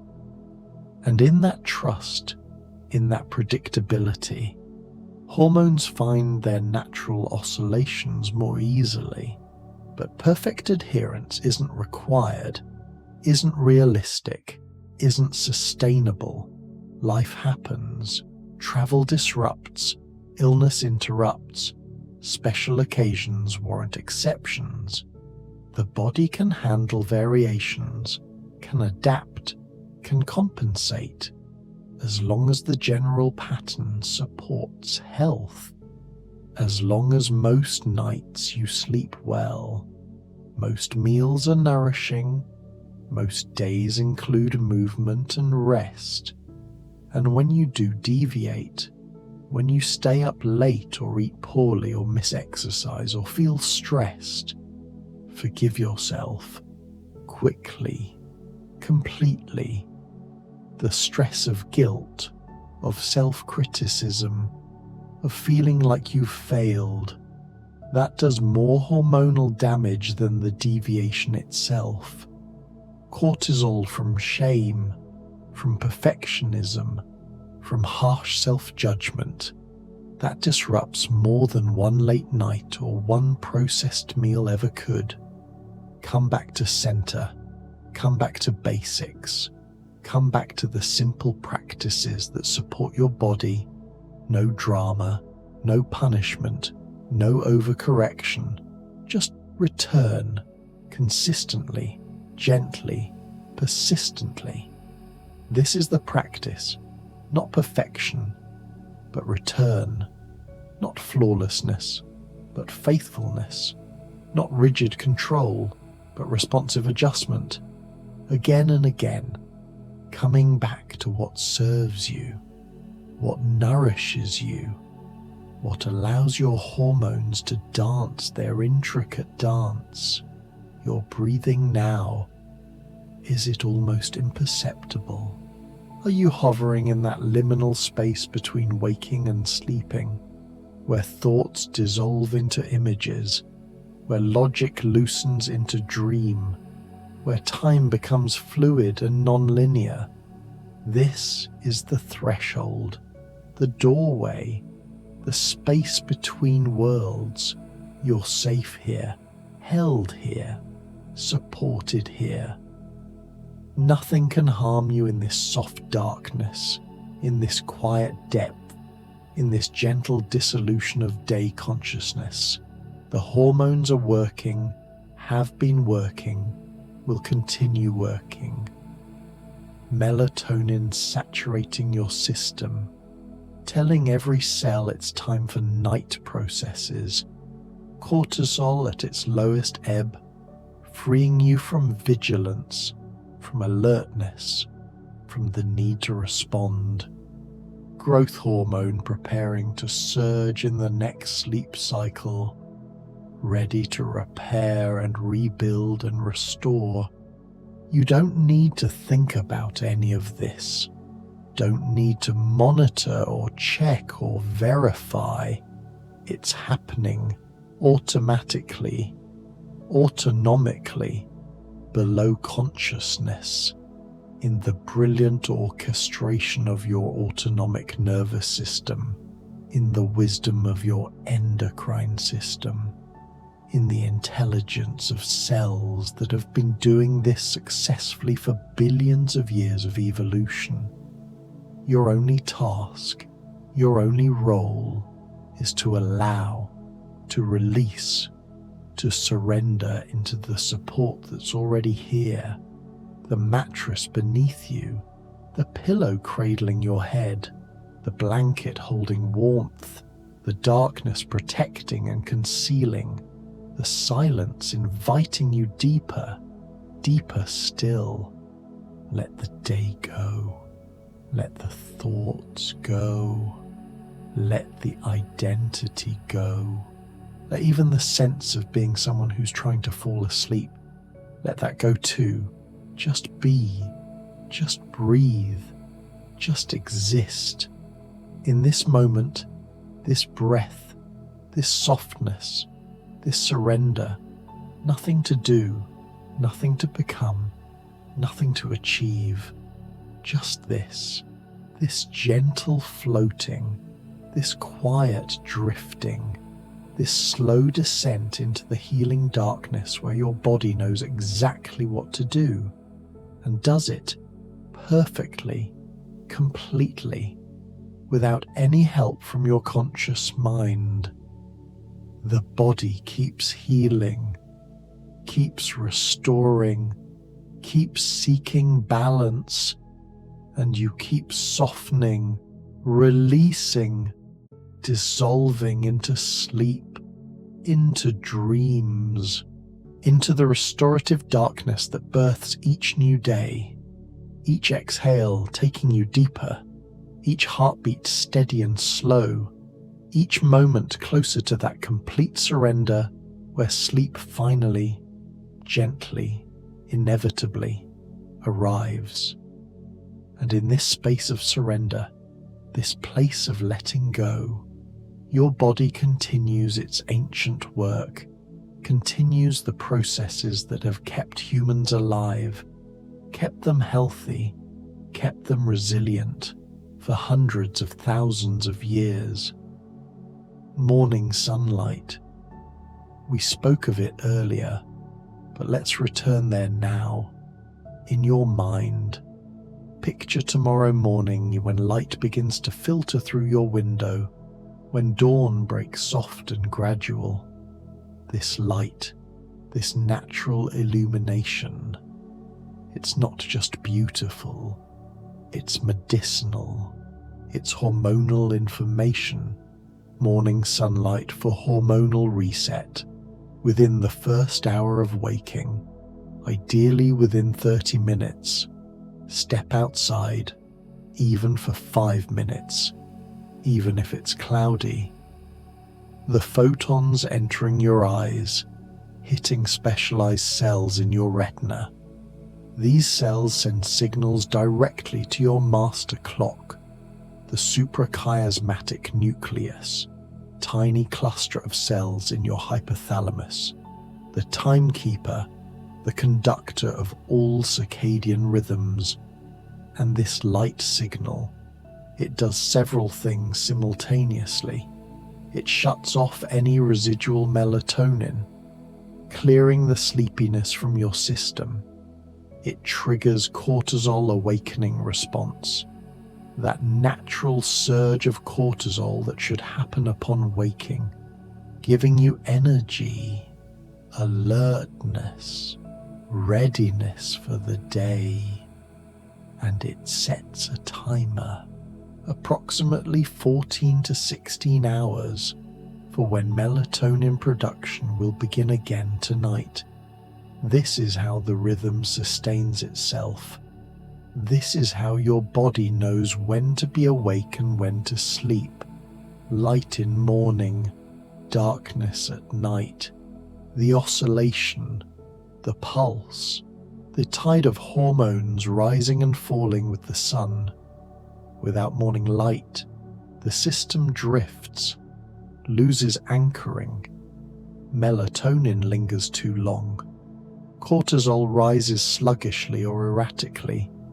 The internal clock becomes uncertain, hesitant, out of sync with the external world.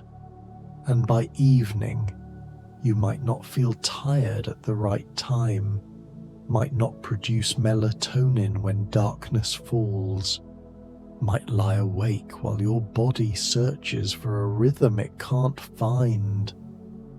But with morning light, with that daily reset, everything locks into place. Your wake time becomes consistent, your energy stabilizes, your evening tiredness arrives predictably. The whole system harmonizes around this simple practice, stepping outside, facing the rising sun for just a few minutes every morning and throughout the day. Movement matters, not intense exercise necessarily, though that has its place, but general activity, walking, stretching, using your body as it was designed to be used. Walking after dinner, we mentioned this, but also walking throughout the day. Walking is medicine. It supports circulation, lymphatic drainage, digestive function, stress reduction. It helps regulate blood sugar, prevents insulin spikes after meals, supports cardiovascular health, maintains muscle tissue, stimulates bone density. Your ancestors walked miles every day, not as exercise, but as life, as transportation, as the way they moved through the world. Your body is still designed for this, still expects this, still functions better when movement is woven throughout the day rather than concentrated into one workout session. But avoiding intense exercise at night, this boundary is important. Exercise spikes cortisol, raises core temperature, activates the sympathetic nervous system, all appropriate during the day, all beneficial at the right times, but counterproductive before sleep. Exercise in morning or afternoon, when cortisol should be higher anyway, when body temperature is rising, when you want activation and energy. This aligns with natural rhythms, supports them rather than disrupting them. And then evening, let movement become gentle. Gentle stretching before bed, maybe some yoga, some slow flowing movements, some restorative poses.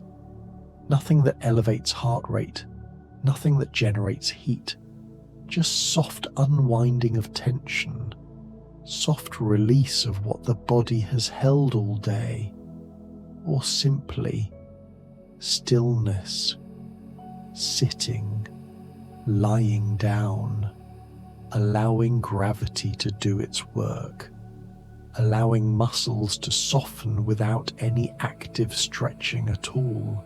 Sometimes the body just needs permission to stop, to be still, to rest before sleep arrives.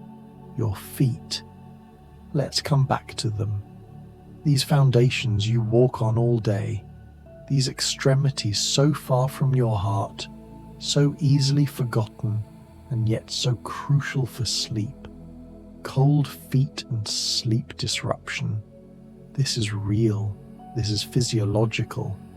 When your feet are cold, blood vessels constrict, circulation decreases. Your body interprets this as danger, as exposure, as not safe. It maintains alertness, maintains some level of activation, prevents deep sleep from occurring. But warm feet, warm foot baths before bed, this signals safety, signals comfort, signals that you're protected, sheltered, able to rest. The warmth dilates blood vessels, increases circulation, helps lower core body temperature through that paradoxical mechanism where warming extremities allows core to cool.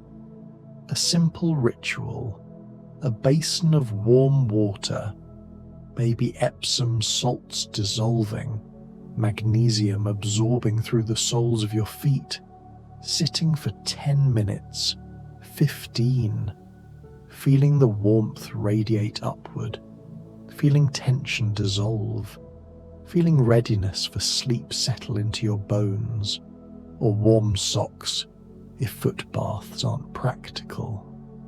Clean soft socks, natural fibers, worn just for sleeping. Your feet wrapped in warmth, in comfort, in that signal of safety that helps the nervous system shift into parasympathetic mode. And during the day, barefoot grounding, this practice of touching earth, of walking on grass or soil or sand without barrier. There's something here, something science is still exploring, but something traditional cultures have always known. The earth has electrical charge, subtle but measurable, and modern life insulates us from this. Rubber-soled shoes, synthetic materials, indoor living. We rarely touch ground directly, rarely complete that circuit, rarely discharge the positive ions that accumulate from electromagnetic exposure, from electronics, from the artificial environment we inhabit. But when you walk barefoot on earth, when you stand on grass or dirt or natural stone, electrons flow, voltage normalizes, inflammation may decrease, cortisol rhythms may improve, sleep quality often enhances. The mechanism isn't fully understood, but the effects are observed, measured, documented. Just minutes a day, barefoot on natural ground, weather permitting. It costs nothing, requires nothing, offers potential benefits that cost nothing to explore. Another simple practice, another alignment with natural rhythms, another way of remembering you're an organism, evolved in relationship with earth, with sun, with natural cycles. But temperature extremes during the day, hot and cold contrast. This too has hormonal effects. Sauna, if you have access, or hot bath, raising core temperature significantly, stressing the system beneficially. Then cold exposure, cold shower, cold plunge, the sharp contrast, the metabolic activation, the hormonal surge. This practice, and done earlier in the day, morning or afternoon, it can boost growth hormone, improve insulin sensitivity, enhance circulation, reduce inflammation, strengthen stress resilience, but never at night, never close to bedtime. The activation is too strong, too stimulating. It would prevent the evening wind down that sleep requires. Morning cold exposure especially, even just finishing your shower with cold water, 30 seconds, 1 minute. This can help cortisol awakening response, can enhance alertness and energy, can reduce that morning grogginess. But it must be morning, must be when you want activation, when you want to feel awake and alive and energized. Timing matters, context matters. The same practice that benefits you at one time of day can disrupt you at another. This is the wisdom of circadian medicine, of chronobiology, knowing not just what to do, but when to do it. And what you drink matters as much as what you eat. Hydration earlier in the day, this is the pattern. Water upon waking, water throughout morning and afternoon. Adequate intake so that by evening you're well hydrated, but then limiting fluids late at night. The goal? Not waking to urinate, not having full bladder interrupt your sleep cycles, interrupt growth hormone release, interrupt deep sleep stages.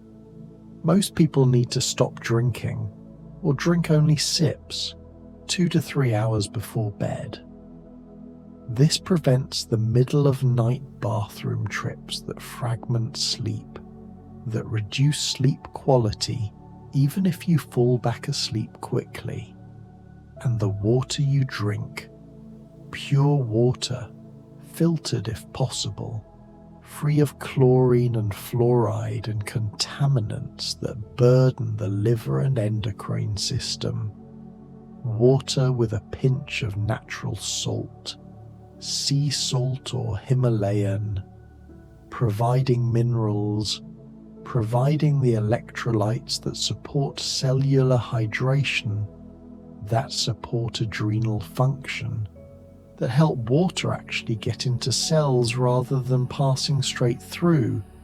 Natural salt balance, not excess sodium, not refined table salt, but adequate mineral-rich salt. This supports blood pressure regulation, supports stress hormone production, supports the thousands of electrical processes that depend on sodium-potassium balance across cell membranes. Your body needs salt, craves salt, especially if you're avoiding processed foods which are loaded with refined sodium. If eating whole foods exclusively, you need to add salt consciously, liberally. Listen to your body. Trust your cravings. It knows what it needs. Fermented foods, we touched on these, but let's go deeper. Sauerkraut, kimchi, traditional pickles, yogurt, kefir. These foods teeming with beneficial bacteria, with probiotics that colonize your gut, that support digestion, that produce vitamins, that communicate with your immune system, that influence your hormones. Fermented foods in moderation, not huge amounts, just a forkful or two with meals. This provides diversity, provides bacterial strains that support gut health and hormone signaling. The gut microbiome, that ecosystem of trillions of organisms living in your intestines. They're not separate from you. They're part of you. They influence serotonin production, influence mood, influence immune function, influence how you metabolize hormones, influence inflammation levels throughout your body. Gut health and hormone signaling, inseparable.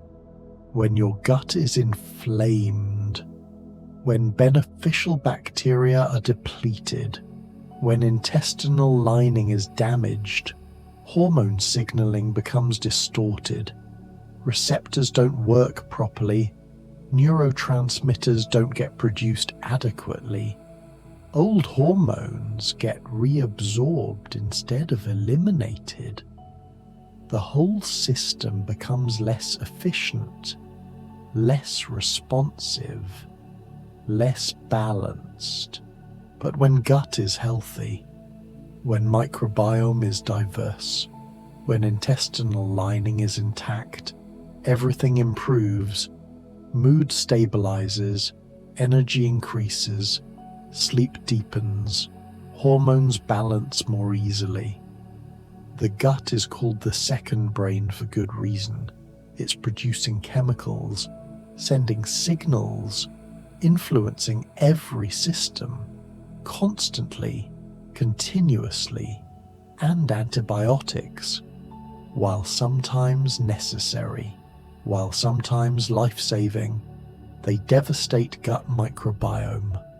They don't discriminate between harmful bacteria and beneficial bacteria. They kill broadly, indiscriminately, leaving the gut depleted, vulnerable, needing months or years to fully recover. Avoiding antibiotics when unnecessary, and this is wise. Not avoiding them when truly needed. Not rejecting medical intervention when appropriate, but questioning whether every infection requires antibiotics, whether the body might resolve it naturally with rest and support, whether the long-term cost to gut health is worth the short-term benefit. And when antibiotics are necessary, rebuilding gut health afterward becomes crucial. Fermented foods, prebiotics, probiotics, bone broth, gelatin, all the traditional gut healing foods and practices give your microbiome time and resources to recover, to rebuild, to re-establish the diversity and balance that health requires. Regular bowel movements. We mentioned this earlier, but it deserves emphasis. Daily elimination, ideally once or twice per day. This is baseline health. This is your body removing waste, removing toxins, removing old hormones that have been processed by the liver, removing metabolic byproducts that need to leave. When elimination is sluggish, when you're constipated, when days pass between bowel movements, all that waste sits in your colon.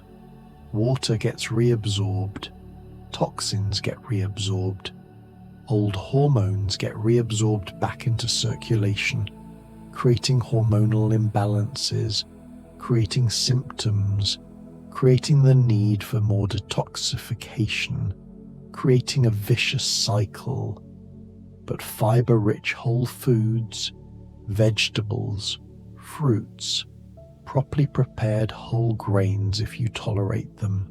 These create bulk, create movement, support regular elimination, and adequate water, and adequate salt, and adequate healthy fats. All these support bowel function, support that daily cleansing that keeps hormones from accumulating, keeps the detoxification pathways flowing. Your elimination, it's not gross, it's not something to ignore or be embarrassed about. It's fundamental, it's information.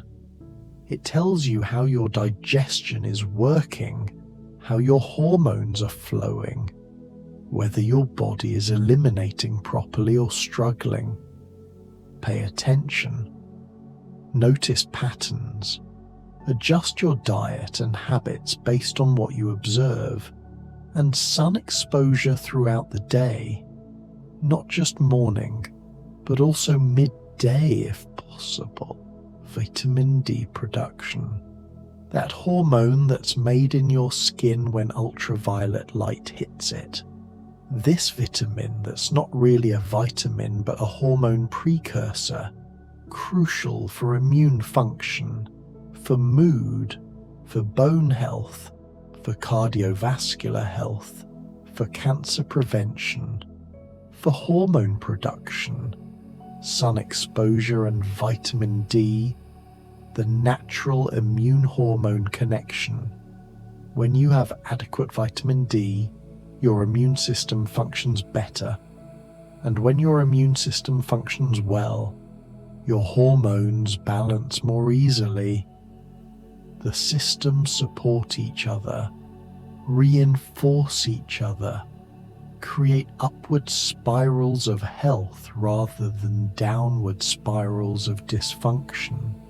Most people are deficient in vitamin D, especially those living far from equator, especially those with darker skin, especially those who work indoors, especially in winter months when sun is weak and exposure is minimal. This deficiency, it's not trivial, it impacts everything: mood, energy, sleep, hormones, immunity, bone density, cardiovascular health. Get sunshine as much as you safely can, without burning, without excessive exposure, but regular moderate exposure, face and arms at minimum, more if possible and appropriate. Let your skin make what it was designed to make. Let the sun do what it was meant to do. Support your health. Support your hormones. Support your life.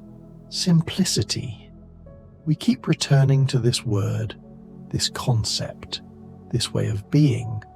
Simplicity in lifestyle, not as deprivation, not as poverty, but as clarity, as focus, as removing what's unnecessary so what's essential can flourish.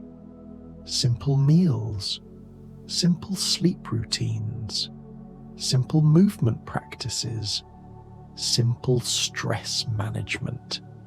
This isn't about being boring, isn't about being rigid. It's about removing the clutter, the confusion, the overwhelm that comes from too many choices, too many supplements, too many protocols, too many conflicting health messages. Your body doesn't need complexity. It needs consistency.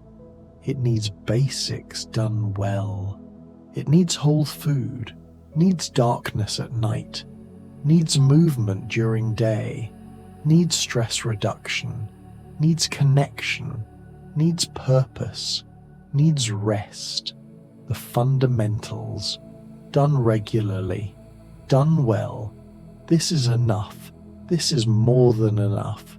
And rest days for hormonal balance, not just sleep, but days of less activity, days of recovery, days when you don't push, don't strive, don't demand maximum performance from your body. These days, they're not lazy, they're not wasted. They're when adaptation occurs, when your body integrates what you've asked of it, when strength builds, when hormones recalibrate. Avoiding chronic busyness, this might be the most radical act in modern culture. Saying no, creating space, protecting margins, allowing empty time, unscheduled time, time when nothing is planned and nothing needs doing. This space, this emptiness, it's where restoration happens, where creativity emerges, where hormones find balance, where the nervous system finally releases its grip. Busyness itself is a stressor, creates cortisol, depletes adrenals, fragments attention, prevents deep rest. Even when you enjoy what you're doing, even when activities are positive, the sheer volume, the constant switching, the lack of pause, it takes a toll. It accumulates. It dysregulates hormones over time. Create space. Protect rest. Value doing nothing as much as you value doing something. Your hormones will thank you. Your nervous system will settle. Your sleep will deepen. Your energy will stabilize, all from simply stopping, resting, being rather than doing, and reading before bed. If you read, let it be calming material. Avoiding news at night, absolutely. News is engineered to activate, to alarm, to trigger fear and urgency. It raises cortisol, stimulates stress response, plants anxious thoughts right when you need calm. But poetry, nature writing, philosophy, fiction that transports rather than disturbs. These can be gentle transitions, soft bridges from waking consciousness to sleep. The act of reading itself, eyes moving across page, can be meditative, can be soothing, can help the mind settle from its racing thoughts. Or gentle music, instrumental, slow tempo, no lyrics that engage cognitive processing, just sound, vibration, frequency, washing over you, through you. Music that matches heart rate or slightly slower, helping cardiac rhythm slow, helping breath deepen, helping consciousness drift. Or silence, simply silence. No music, no reading, no input, just darkness and quiet and stillness. Just you and breath and the soft dissolution into sleep. Silence before sleep. This is its own kind of nourishment, its own kind of medicine. In a world so full of noise, of constant stimulation, silence becomes precious, becomes necessary, becomes the space where hormones can whisper their subtle signals without being drowned out. And lying here now, in this moment, can you feel how heavy your body has become? How your limbs sink into the mattress as though made of lead? How even the thought of moving seems impossibly distant, impossibly difficult. This heaviness, this is your body preparing. This is muscles releasing, nerves quieting, consciousness dimming. All the systems we've discussed, all the hormones we've named, they're working now, orchestrating this transition, this sacred passage from waking to sleeping, from doing to being, from conscious to unconscious. Your pineal gland, that tiny pine cone-shaped structure deep in your brain, it's releasing melatonin in steady streams, saturating your system, signaling to every cell. Night has fully arrived. Repair can begin. Regeneration can commence. Your adrenal glands, those stress responders, they're finally quiet, finally resting, finally recovering from the day's demands. The cortisol that pushed you through challenges, that kept you alert and responsive, It's dropped to its lowest levels, leaving space for softer hormones, gentler processes, healing rather than doing. Your pituitary gland, master conductor, it's preparing to release growth hormone, that surge that comes in deep sleep, that rebuilds what the day broke down, that heals what was damaged, that maintains what was built, all in the dark hours, all in the unconscious hours, all without any effort from you. And your gut, quiet now, empty now, resting now. It's completed its digestive work hours ago, cleared its contents, cleaned its lining, sent the migrating motor complex sweeping through, removing debris, maintaining boundaries, preventing bacterial overgrowth, all because you gave it space, gave it time, gave it the fasting window it needed to do this crucial maintenance. Your liver, working steadily beneath your ribs, filtering, processing, breaking down, transforming. It's in peak detoxification mode now, removing what accumulated during day, packaging waste for morning elimination, clearing old hormones so fresh ones can be made tomorrow. All the support you gave it, the early dinner, the bitter foods, the adequate protein, the avoidance of alcohol, all of it allowing the liver to excel at its nighttime tasks. Your skin, cell division accelerating, repair processes activating, collagen production increasing, using the darkness, the rest, the horizontal position, the increased blood flow to rebuild, to heal, to maintain the barrier that protects you from the world. Beauty sleep isn't myth, it's biology. It's hormones working in darkness to restore what light degraded.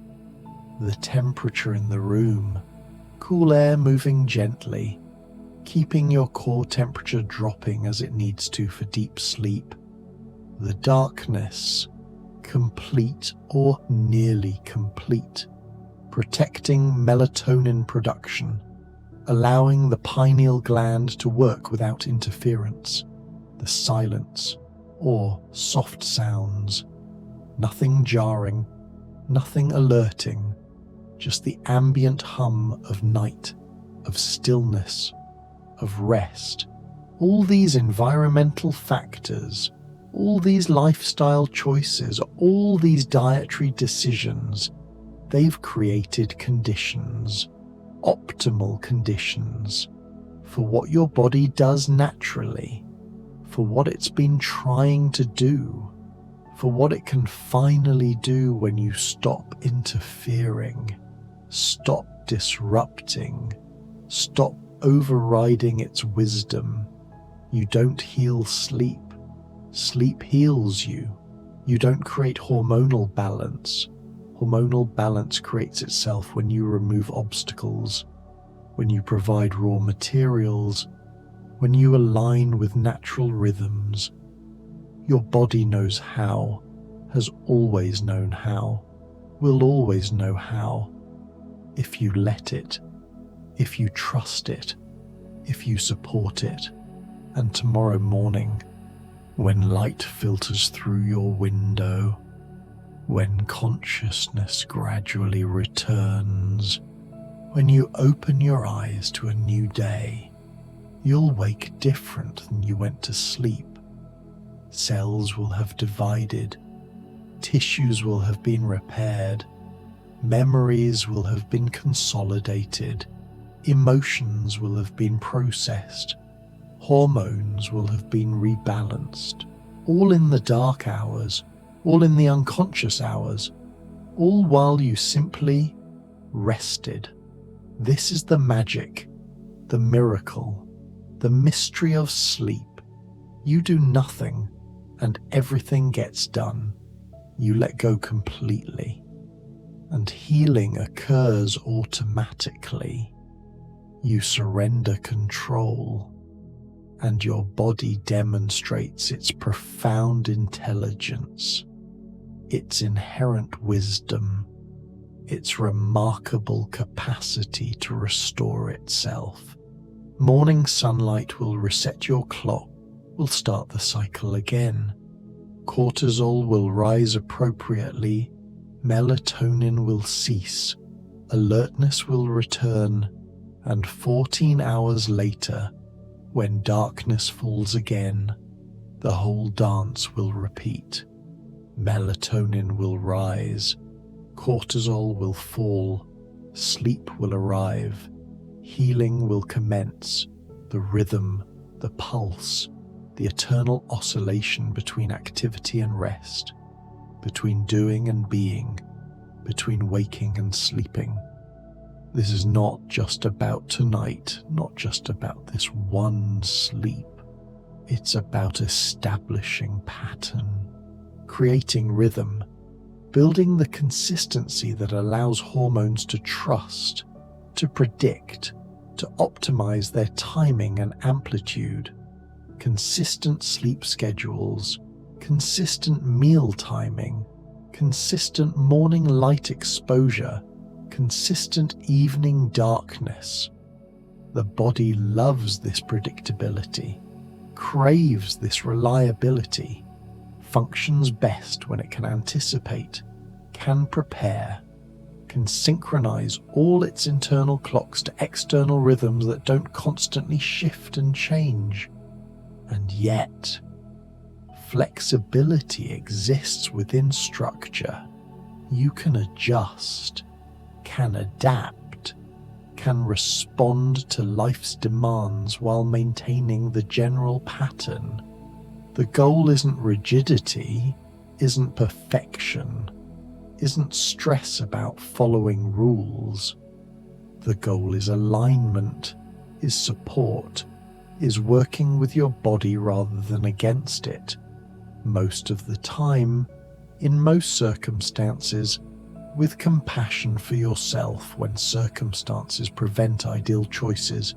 Your breath now, barely perceptible, the softest whisper of air, in and out, in and out.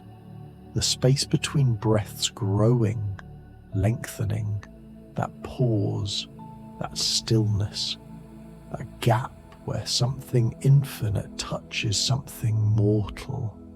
You're dissolving, boundaries softening, sense of separate self fading, just awareness, pure awareness, hovering, floating, drifting in darkness, in silence, in the vast spaciousness that exists between thoughts, between identities, between the story of who you are and the direct experience of simply being. Nothing to defend here, nothing to prove here, nothing to become here. Just this moment, this breath, this softness, this peace. This is enough. You're enough, right now, exactly as you are, with all your imperfections, with all your struggles, with all your humanness. You are enough. Your body is enough.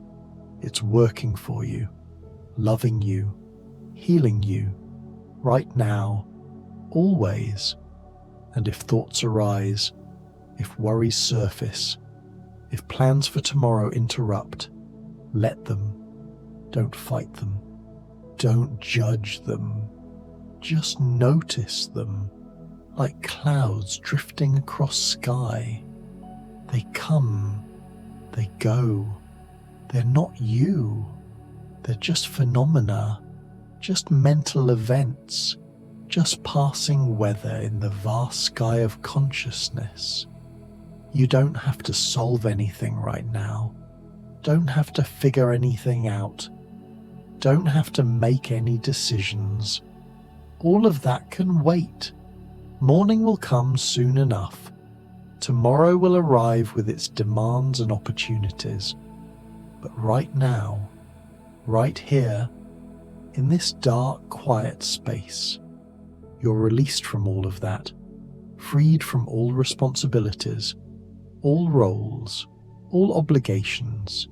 Just be, just breathe, just exist in this healing darkness, in this restful stillness, in this gentle letting go of everything you've been holding all day long. The body keeps healing, hormones keep flowing, melatonin keeps rising, cortisol keeps falling, growth hormone preparing to surge, insulin finding its perfect balance, thyroid aligning with darkness, sex hormones restoring through sleep stages, adrenals recovering, liver detoxifying, gut resting and repairing, skin rebuilding, brain consolidating memories and processing emotions.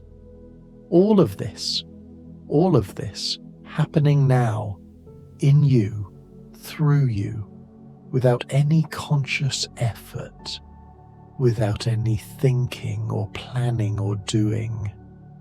Just the profound intelligence of your body doing what it's done for billions of years of evolution, what it will continue doing as long as you provide what it needs. Darkness, stillness, safety, rest, hormones and deep sleep. This is the foundation. This is the medicine.